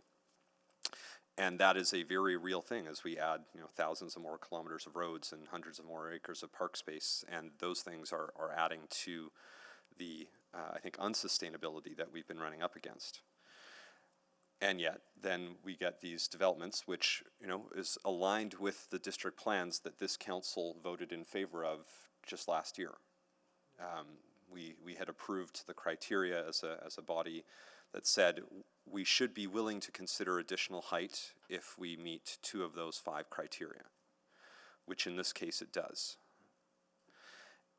That doesn't mean you should absolutely say yes, simply because it's met those 2 of 5, but it means we would consider it, we would entertain it, and we would recommend it. In fact, there's another rezoning application later in the agenda that has not been recommended by city administration, I think in part because it doesn't meet the criteria as identified in the district plan. And so there's a good example of administration looking at each application on its own merits, making its recommendations based on that.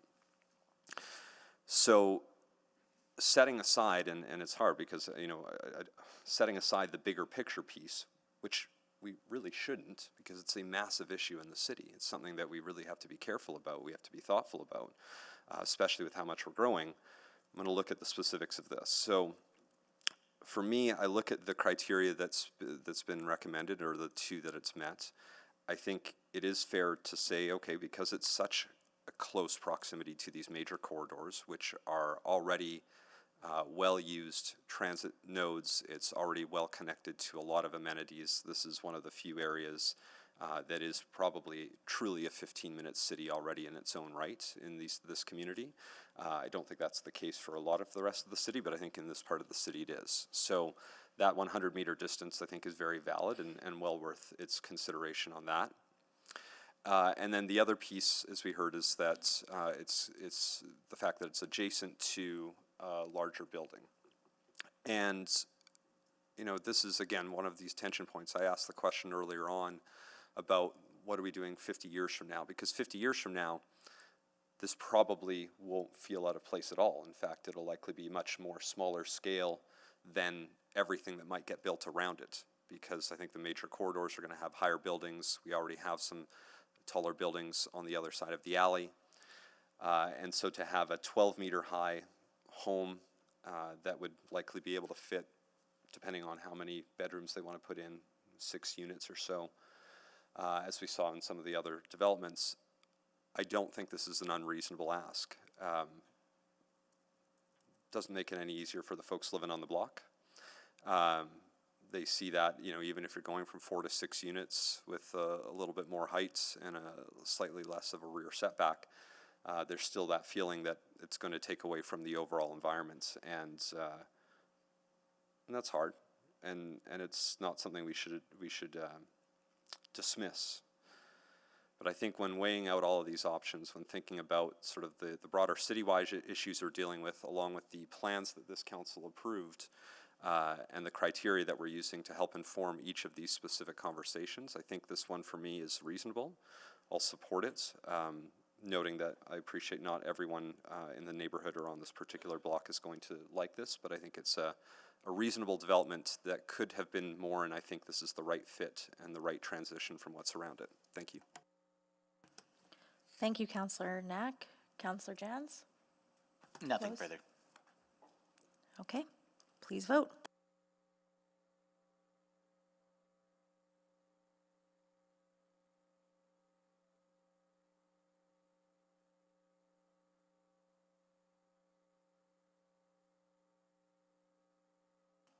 Just waiting on 2 votes. Oh, we have all the votes. Please display the votes. And that is carried. Councillor Jans? I'll move second reading. Second. Okay. Please vote on second reading.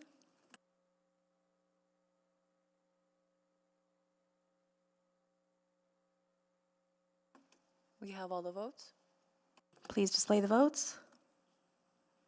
That is carried. I'll move consideration of third reading. Second. Okay, please vote for consideration.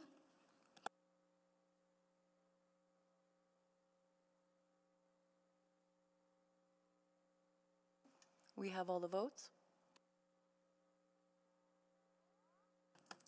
Thank you, that is carried. And I'll take third reading. I'll move third and final reading of Bylaw 21076. Second. Thank you. Please vote on third reading.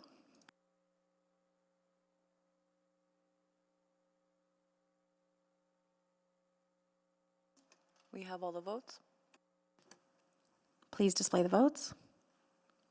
That is carried. And just to clarify, Councillor Jans, did you want? I voted correctly all 3 times. Okay, just double checking.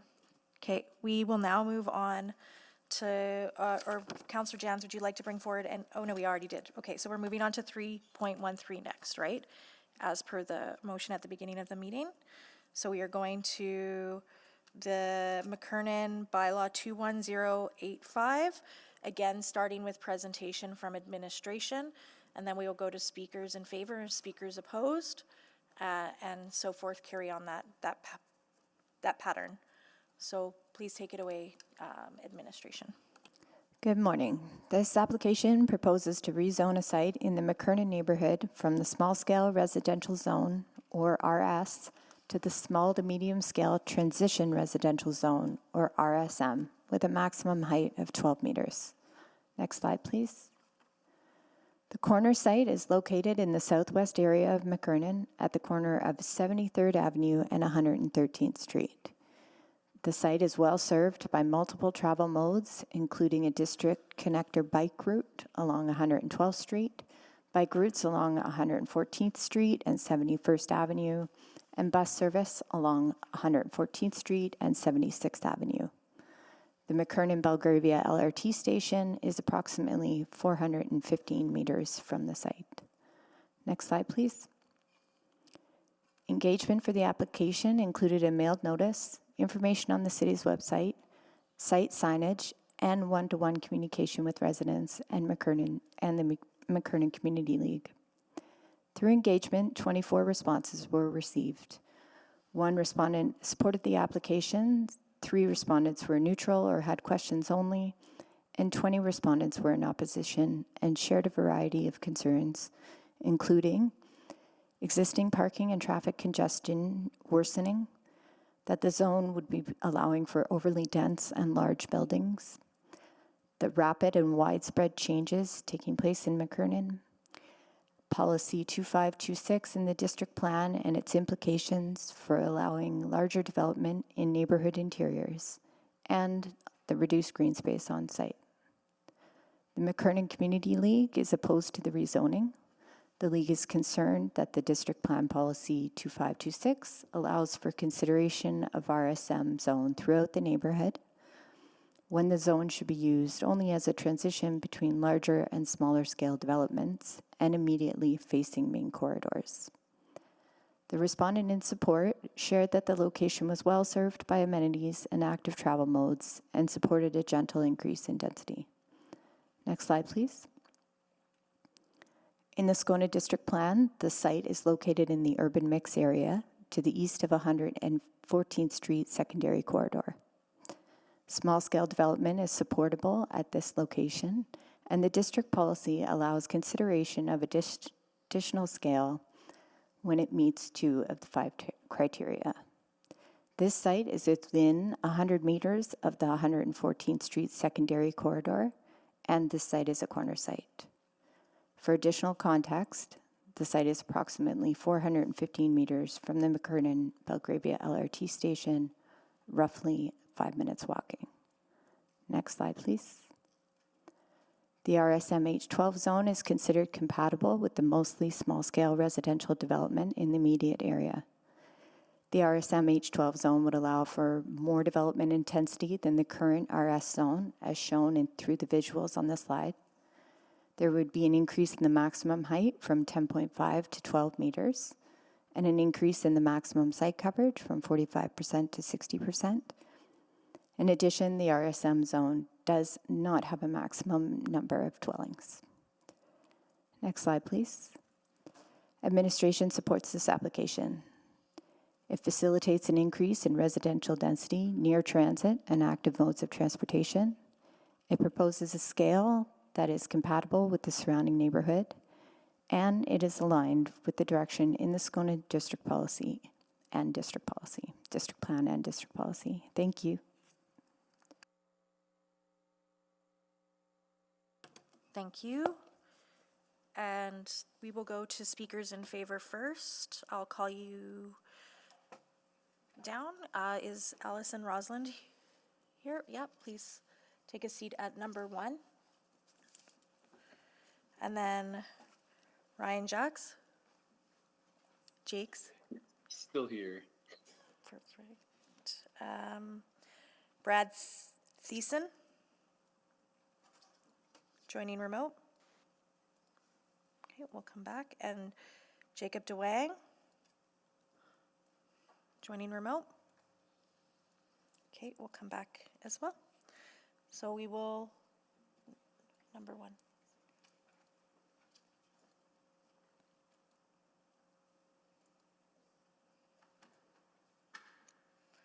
Perfect. Once you're settled, please, and I see that your presentation is up. Is this for the presentation for Allison Rosland? Yep.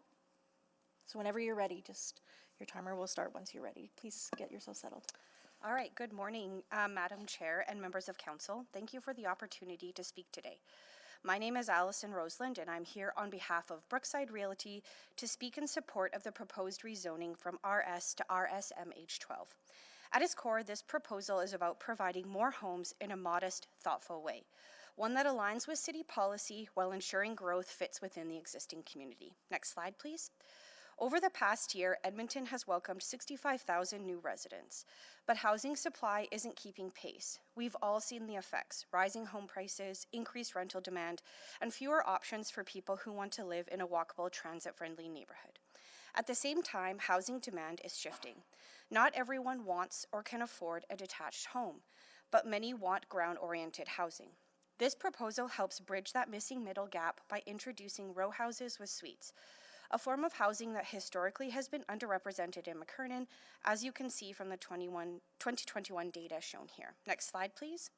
We know that change in a neighborhood raises questions. That's why we reached out to the community.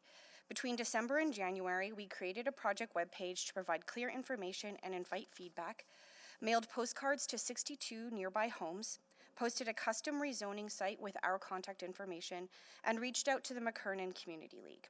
We heard from 6 neighbors, with a mix of supportive, neutral, and non-supportive perspectives. The key concerns, which echo those heard by administration, were parking and traffic, building scale, and density. The Community League also had questions about district policy alignment, RSM zone compatibility, and environmental impacts. I'll address these concerns throughout the rest of my presentation. Next slide.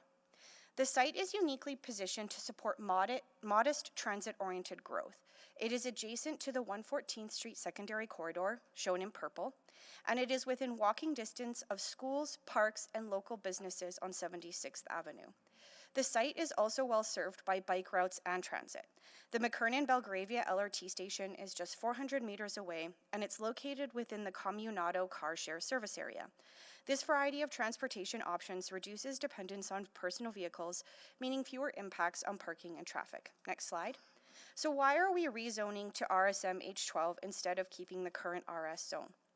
This proposal would allow for just 4 more homes than the 14 units allowed under the RS zone, while ensuring redevelopment is incremental and context sensitive by maintaining the same 3-story height with a modest 1.5 meter increase, appropriate setbacks to provide separation from neighboring properties, and similar landscaping requirements. Our clients are currently hoping to build 2 new row house buildings. On this slide, we've shown an example site plan of what this could look like. The key advantages of RSM for this proposal are the density and slightly more site coverage.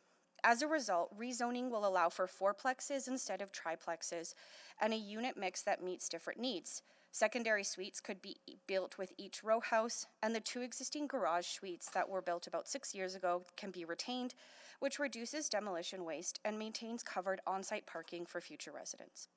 The row houses will also have individual street-facing entrances, reinforcing a ground-oriented feel that blends into the community.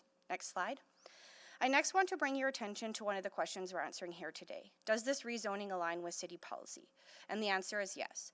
The site meets key criteria in the Strathcona District Plan for additional scale. It's a corner site. It's within 100 meters of the secondary corridor edge, and it's about 400 meters from an LRT station, making it an ideal location for transit-oriented development.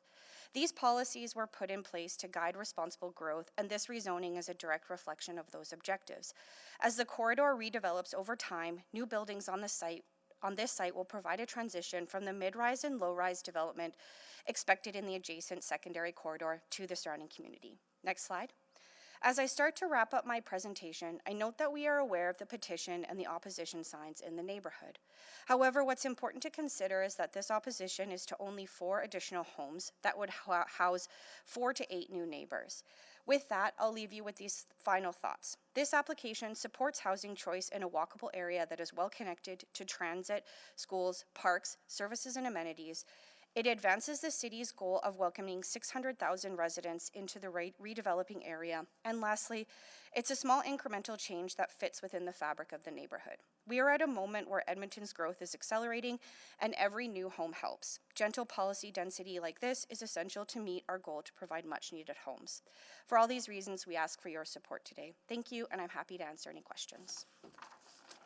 Thank you. I will now go to Ryan online. Please go ahead with your 5 minutes. Oh, you have a presentation too? Okay, it's up. Please go ahead. Thank you for the opportunity to speak in favor of the proposed rezoning in McKernan. My name is Ryan Jakes, and I'm a 24-year-old born and raised Edmontonian living just down the road in Allendale. Next slide, please. So as we all know, Edmonton has a rapidly growing population, and this corner lot is close to the action and a prime spot for gentle density. People are moving here, and we have to choose how to manage this growth and provide Edmontonians with places to live and good access to amenities. This site is a mere 8-minute walk to the McKernan-Belgravia LRT station, and more generally would provide future residents with superb access to the U of A, White Avenue, the Saville, the River Valley, and much more by transit, cycling, and even walking. Next slide, please. So that's nice and all, but is the current RS zone not good enough? I think RSM H12 zoning is a reasonable compromise that respects neighborhood context while allowing the city to work towards infill targets and leverage its mass transit investments. Housing that can reach up to 12 meters is admittedly currently an outlier in South McKernan. However, I think over time it will prove a welcome amount of density for this location as a transition from future nearby intensification along 114th Street and the former St. Peter's School site. According to the planning report, one of the main reasons for opposition is vehicle-related concerns. Some new residents may bring vehicles with them that need parking, short-term or long-term, but would we rather give families the opportunity to live in a mature neighborhood with good transit access where they have the option to realistically live with one car or even go car-free? Or do we want to force them out to the suburbs where 2+ cars is the norm, further entrenching environmentally destructive car dependency? Quite frankly, in the current neighborhood context, I am not convinced by the excuse of parking over housing Edmontonians in this housing crisis. As for concerns over increased traffic congestion, any traffic generated by this infill development absolutely pales in comparison to the current traffic congestion realities of the neighborhood. Are we more worried about suburbanites shortcutting and racing through the neighborhood, or future residents of the site who are just trying to get home safely in the neighborhood they love and care about? Next slide, please. So this is the view from the site in question during afternoon rush hour a couple weeks ago, looking south towards 72nd Avenue from 113th Street. The flow of vehicles was constant as drivers turned right onto 72nd Avenue, some of them aggressively cutting in with new vehicles pulling up to join the vehicle block party. Next slide, please. So in afternoon rush hour, Monday to Friday, 72nd Avenue westbound is bumper to bumper. This comes at a great cost to the entire neighborhood of McKernan, but particularly to the neighbors of the site in question because all this traffic funnels onto 113th Street to conveniently bypass the gridlock. I've drawn common cut-through routes in red, and these shortcuts will only get abused more and more until something is done about it. Next slide, please. Thankfully, there are options to return McKernan streets to the community. Here are two long-standing nearby examples of traffic calming and modal filtering. On the left is Park Allen at 112th Street and 72nd Avenue, and on the right is an urban cul-de-sac in McKernan at 114th Street and 75th Avenue. What if something similar was used to close 113th Street's connection with the north side of 72nd Avenue? Next slide, please. Cut through traffic on and near 113th Street would be eliminated instantly. Naturally, it would be slightly less convenient for residents to come and go, but if traffic congestion is truly such a big concern for this site, then this traffic calming would be well worth the trade-off. Local residents would still have a multitude of route options and could easily drive wherever they want to go at any time of day. Next slide, please. And residents could also easily drive back home from anywhere at any time. I hope you didn't mind the tangent there. I think it's an important consideration more generally and important context to some of the neighborhood opposition around vehicles. So I also realize that this is often an emotionally charged subject, especially for established homeowners with deep neighborhood roots. But this housing would make space for your fellow Edmontonians to build a home and a life that can grow into and thrive in, and make valuable contributions to your evolving community as your neighbor. Thank you very much. I will go to my council colleagues. Do you have any questions? Oh wait, sorry, I'll just do one more check for Brad Thiessen. Yep, I'm here. Okay, sorry about that. I apologize. Please go ahead, you have 5 minutes. Sure, thank you. Yes, thank you for the opportunity to speak today. My name is Brad Thiessen. I'm a lifelong Edmontonian, a father of 2, and someone who cares deeply about the kind of city we're building, not only for my family, but future generations. So I'm speaking in support of Bylaw 21805 for more housing in McKernan by rezoning this site for small to medium scale residential development. This week, I'm actually moving to McKernan. It's a beautiful, vibrant neighborhood. And I have experienced in the past just how expensive it is to rent and buy a house here. So the cost of housing is a major barrier for many people who would love to call McKernan or many of these other neighborhoods in this university area home. So increasing housing supply through thoughtful densification is an important step in improving affordability. The more homes we have, the more people will have the opportunity to live in this great neighborhood. Higher density developments contribute to the vibrancy of a community. More residents means more support for local businesses, services, and amenities. With a broader tax base, the city can maintain and improve infrastructure more effectively and efficiently. So this particular site is just over 400 meters from the McKernan-Belgravia LRT station, and it's also in a highly walkable and bikeable area. Edmonton has made significant investments in our LRT infrastructure, so I think it just makes sense to have give people more opportunity to live near transit and actually use it. So transit-oriented development just makes sense. It helps to reduce reliance on cars, reduces congestion, and helps Edmonton meet its sustainability and transportation goals. I understand that some residents are concerned about parking and congestion. So while not everyone moving into this development will be car-free, locating new homes near frequent transit and safe bike routes allows more people to reduce how often they actually need to drive. So I think this shift over time will help reduce congestion, even with modest increases in population. Some have also expressed concerns about the scale of the building based on the report, but I think this development allows for modest, medium-scale housing. It's not a high-rise, and it's designed to fit, in my opinion, within the character of this neighborhood. And I'd actually say it enhances the character of the neighborhood while also providing much-needed housing. So this bylaw aligns with Edmonton's long-term goals, including the city's plan of a rebuildable city that accommodates growth through infill development. It supports our goal of 50% of new units being built within existing neighborhoods and enabling 50% of trips to be made by transit or active transportation. I understand change can be difficult, but McKernan has always been evolving. So I think thoughtful, well-planned growth ensures our community remains vibrant, inclusive, and accessible to more Edmontonians. And I'm proud of what Edmonton has done so far, and looking forward to seeing even more positive changes in the future. Thank you for your time. Thank you very much. Jacob Duang, are you online?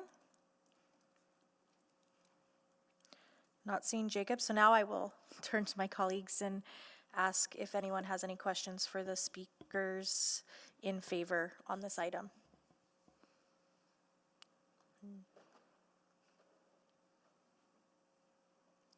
I'm not seeing any, so thank you very much. Appreciate that.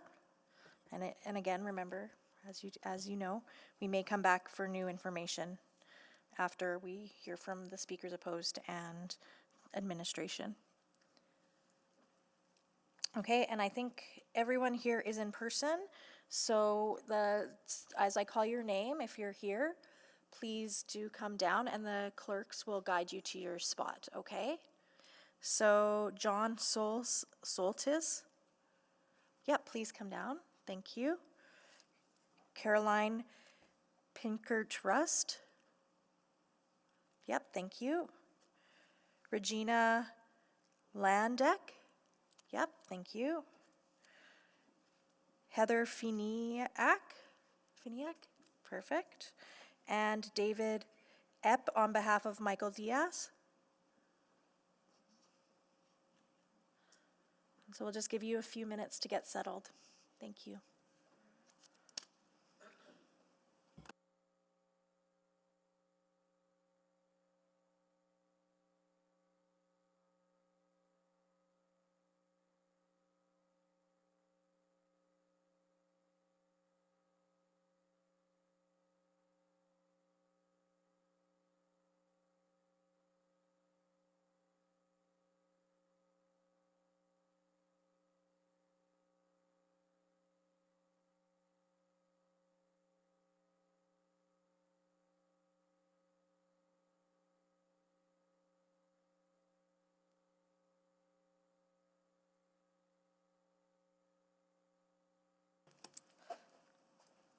Okay, John, I see your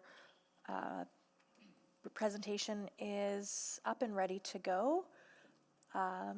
Please, sorry, yeah, no, absolutely, make yourself comfortable.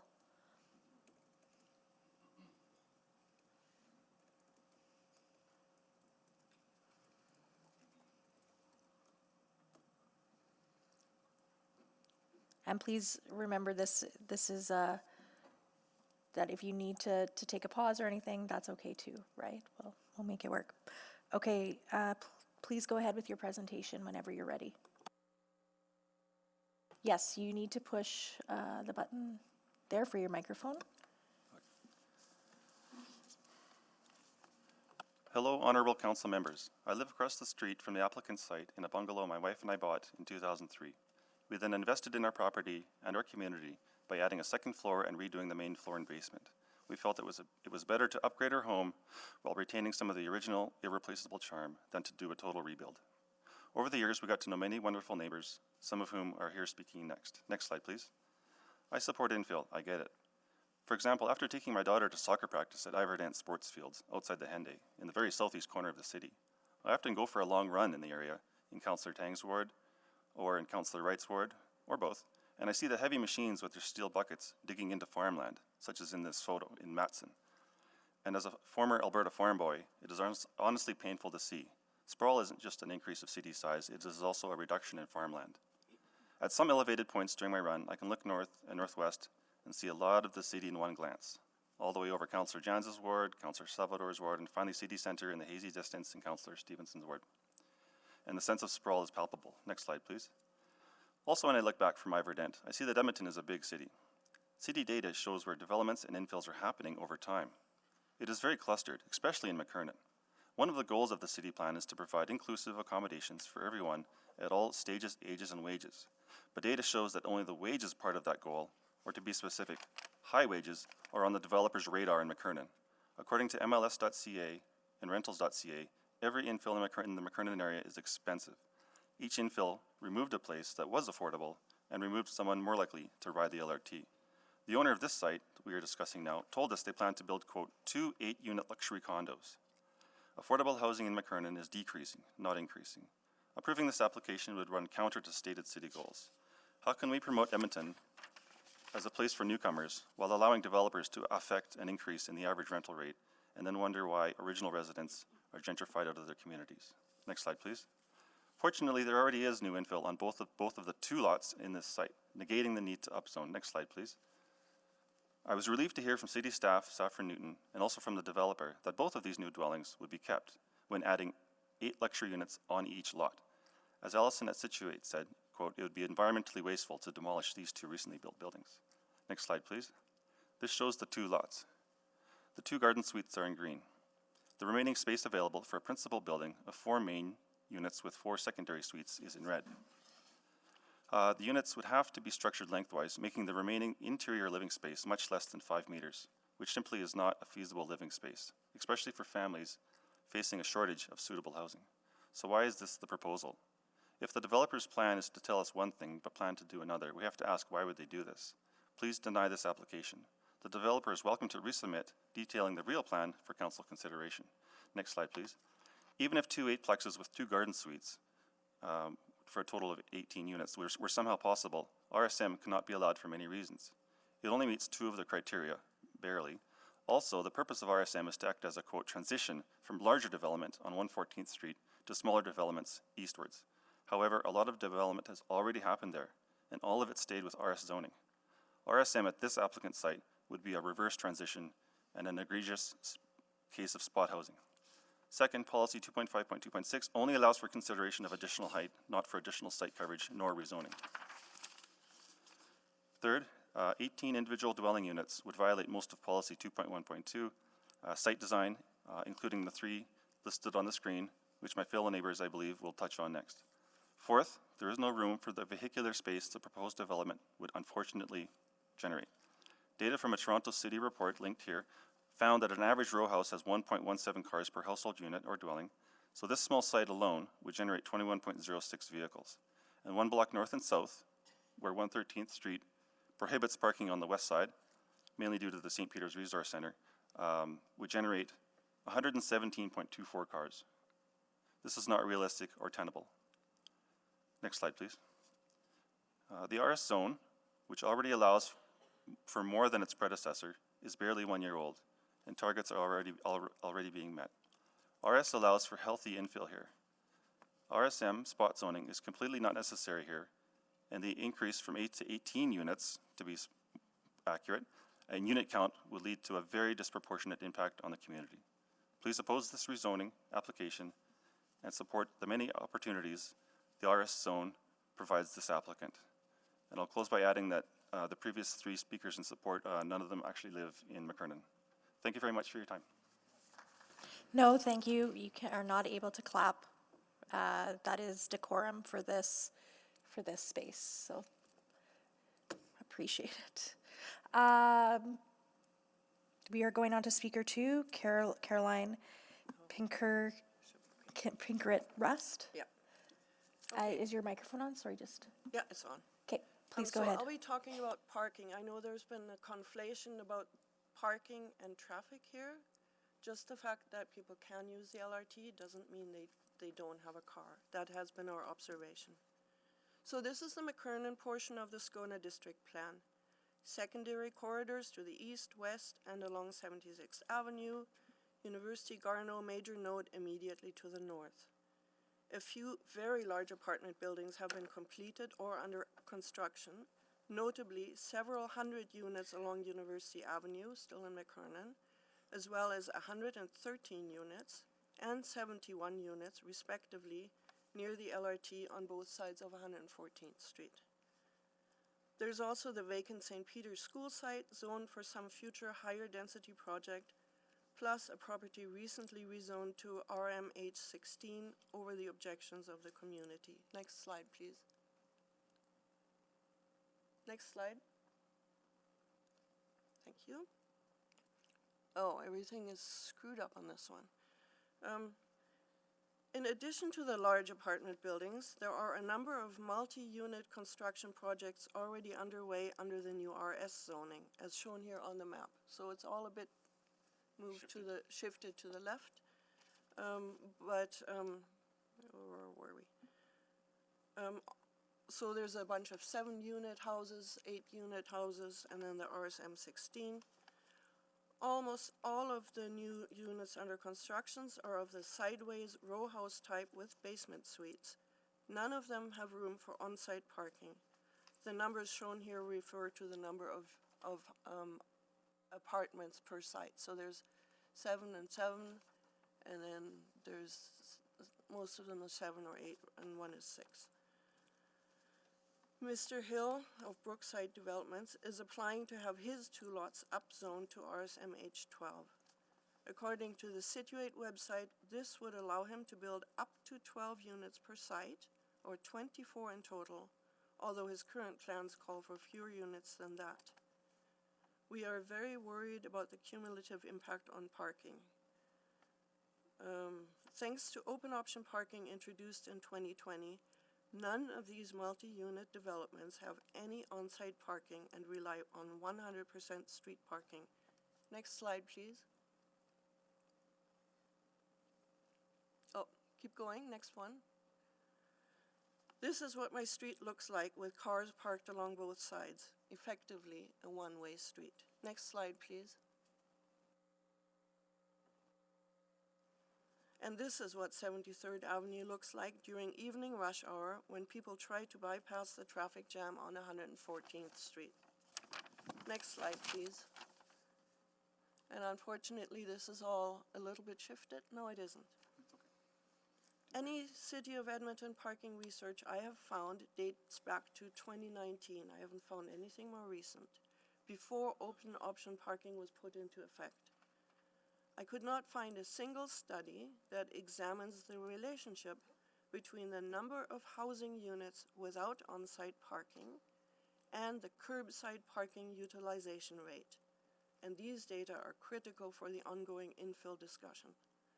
But just looking at this picture, you can see that we are already about to run out of parking space, and redevelopment has just begun. Expect many more multi-unit infills in the very near future. This is what the parking would look like around the intersection of 73rd Ave and 113th Street if the rezoning were approved. The black rectangles are existing vehicles regularly parked on the street. Pink ones are for the houses already under construction. Red for the properties covered by this application. This is a best case scenario, only 1 vehicle per unit. In reality, many of these townhouses will be densely populated with students in shared accommodation with 1 student per bedroom and more than 1 vehicle per unit. That's what we've been observing to date. Also keep in mind that this is only a snapshot of infills already under construction or at the planning stage. Additional multi-unit developments are very likely to be added as this neighborhood is undergoing rapid development. We are at capacity. You have seen the photos. With this many parked cars, there's not enough room for traffic to safely flow in both directions, nor is there room for visitors, tradespeople, deliveries, or emergency vehicles. Open option parking in its current form, combined with a new RS and RSM zoning, is not sustainable. If the city continues to upzone, city must come up with a workable parking solution. Thank you. Thank you. I will go on to Regina Landak. Do you have a slide as well? Yes, I have. Okay, Yes, thank you. perfect. Please go ahead. You can go to the next slide right away, please. Thank you, council members. I am the direct neighbor of the proposed rezoning project. This image represents the current situation. I would like to speak about the direct impacts this development will have on my property enjoyment and my health and well-being. Now, before you dismiss my concerns as NIMBY arguments, please know that I'm generally in favor of densification, but such densification should not come at the expense of the quality of life of the neighbors and the character of the neighborhood. My late husband and I bought our house in 1996, and I was planning to age in place, which is why I have made many upgrades to the house. The latest one was new windows last year, just for $34,000. You see that there are 2 garage suites. Next slide, please. One butting up right against my property line.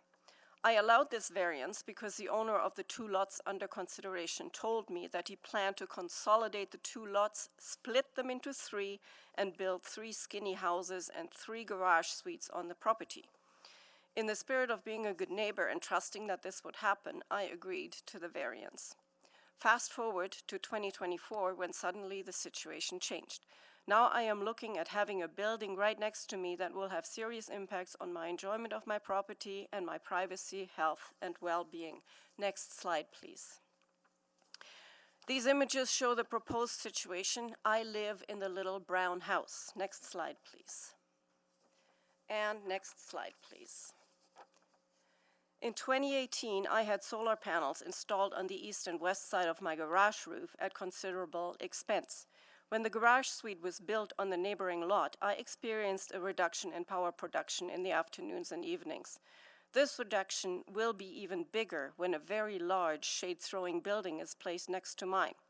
According to the city policy, microgeneration of power from solar is encouraged, as cited.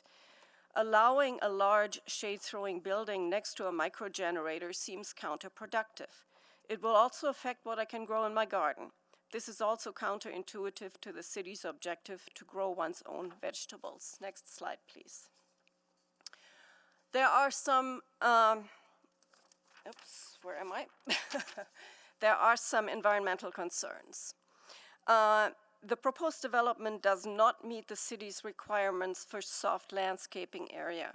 Instead of the 25% required, only 17% and 8% respectively can be set aside for soft landscaping if the maximum allowed surface coverage is used. Next slide, please.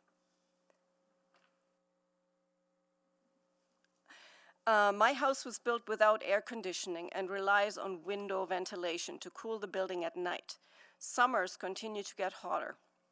Building a 12-meter high wall very close to the property line, possibly locating HVAC heat pumps and on-demand water heater vents in the infill side yard will increase solar absorption and radiation from the future development, all of which contribute to increasing the surface heat island effect and air temperature even at night. This will make the upstairs rooms impossible to cool in the summer, and it can contribute to increased health risks. Please refer to the article on the urban heat island effect in Edmonton in the Sustainable Cities publication cited. In addition, the heat produced by HVAC and the gas smell produced by on-demand water heaters every time somebody draws hot water will make it impossible to open the west-facing windows of my house, thus making venting the house impossible. Next slide, please. There are some other stories about citizens opposed to rezoning applications. I'm sure you are aware of it. Next slide, please. In closing, I do not oppose the higher density in my neighborhood. However, the quest for density must not occur at the expense of the other goals the city has set for itself: climate resilience, affordability, quality of life of the neighbors. What may be acceptable for single 8-unit infill is not workable with double this number of units or when there are 3 or 4 or more on the block. This rezoning will remove any incentive for developers to build anything less than the maximum number of units allowed. The current RS zoning allows for sufficient infill opportunities. Please look just 2 to 3 years into the future and consider the combined impact of all those RSM infills. Thank you. Please deny this application. Thank you. Okay, Heather Finiak? Finiak, sorry, apologize.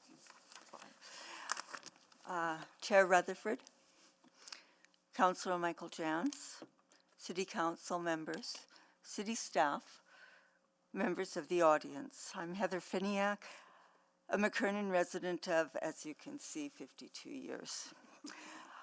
John Soltis and I canvassed a specified area of McKernan around the addresses on the rezoning application. The addresses are adjacent to each other in the community. John and I wanted to know how much opposition for the RS to RSM rezoning existed. I will now share the criteria used, the findings obtained, and the calculations made. A few points of interest will be made at the end. Slide, please. Oh, let's see. No. Go back to the first slide, please. Criteria, the total number of addresses in the canvassed area, 97. Boundaries of the canvassed area, as indicated, can be noted on the following map.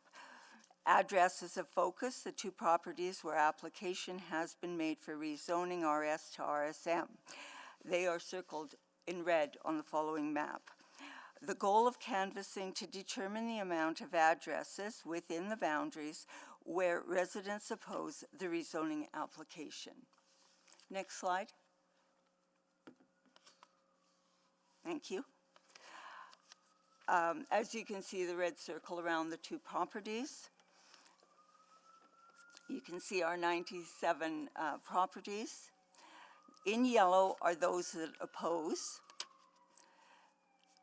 The non-representative group is indicated in green, and blue represents the others. Next slide. Thank you. Our findings. Yellow represents the group that oppose. The number of addresses where residents oppose RS to RSM zoning, total of 71. Green indicates the non-representative group consisting of the number of addresses listed in the rezoning application, 2. The number of addresses where there was no answer at the door, 12. The number of addresses with demolition or construction, 3. The number of addresses where a conflict of interest exists, 3. A total of 20. Blue represents the other group consisting of the number of addresses where residents support the rezoning application, 3. The number of addresses where residents neither oppose nor support the rezoning, 2. And the number of addresses where residents were undecided, 2, for a total of 7. Next slide, please. Thank you. Calculations. 97 addresses in our area, 20 addresses removed, the non-representative group, leaving 77 addresses where responses were given. 71 oppose the rezoning out of 77. That is a percentage of 92.2% in opposition. 7 others support or undecided, neither oppose nor support out of 77, 9.1%.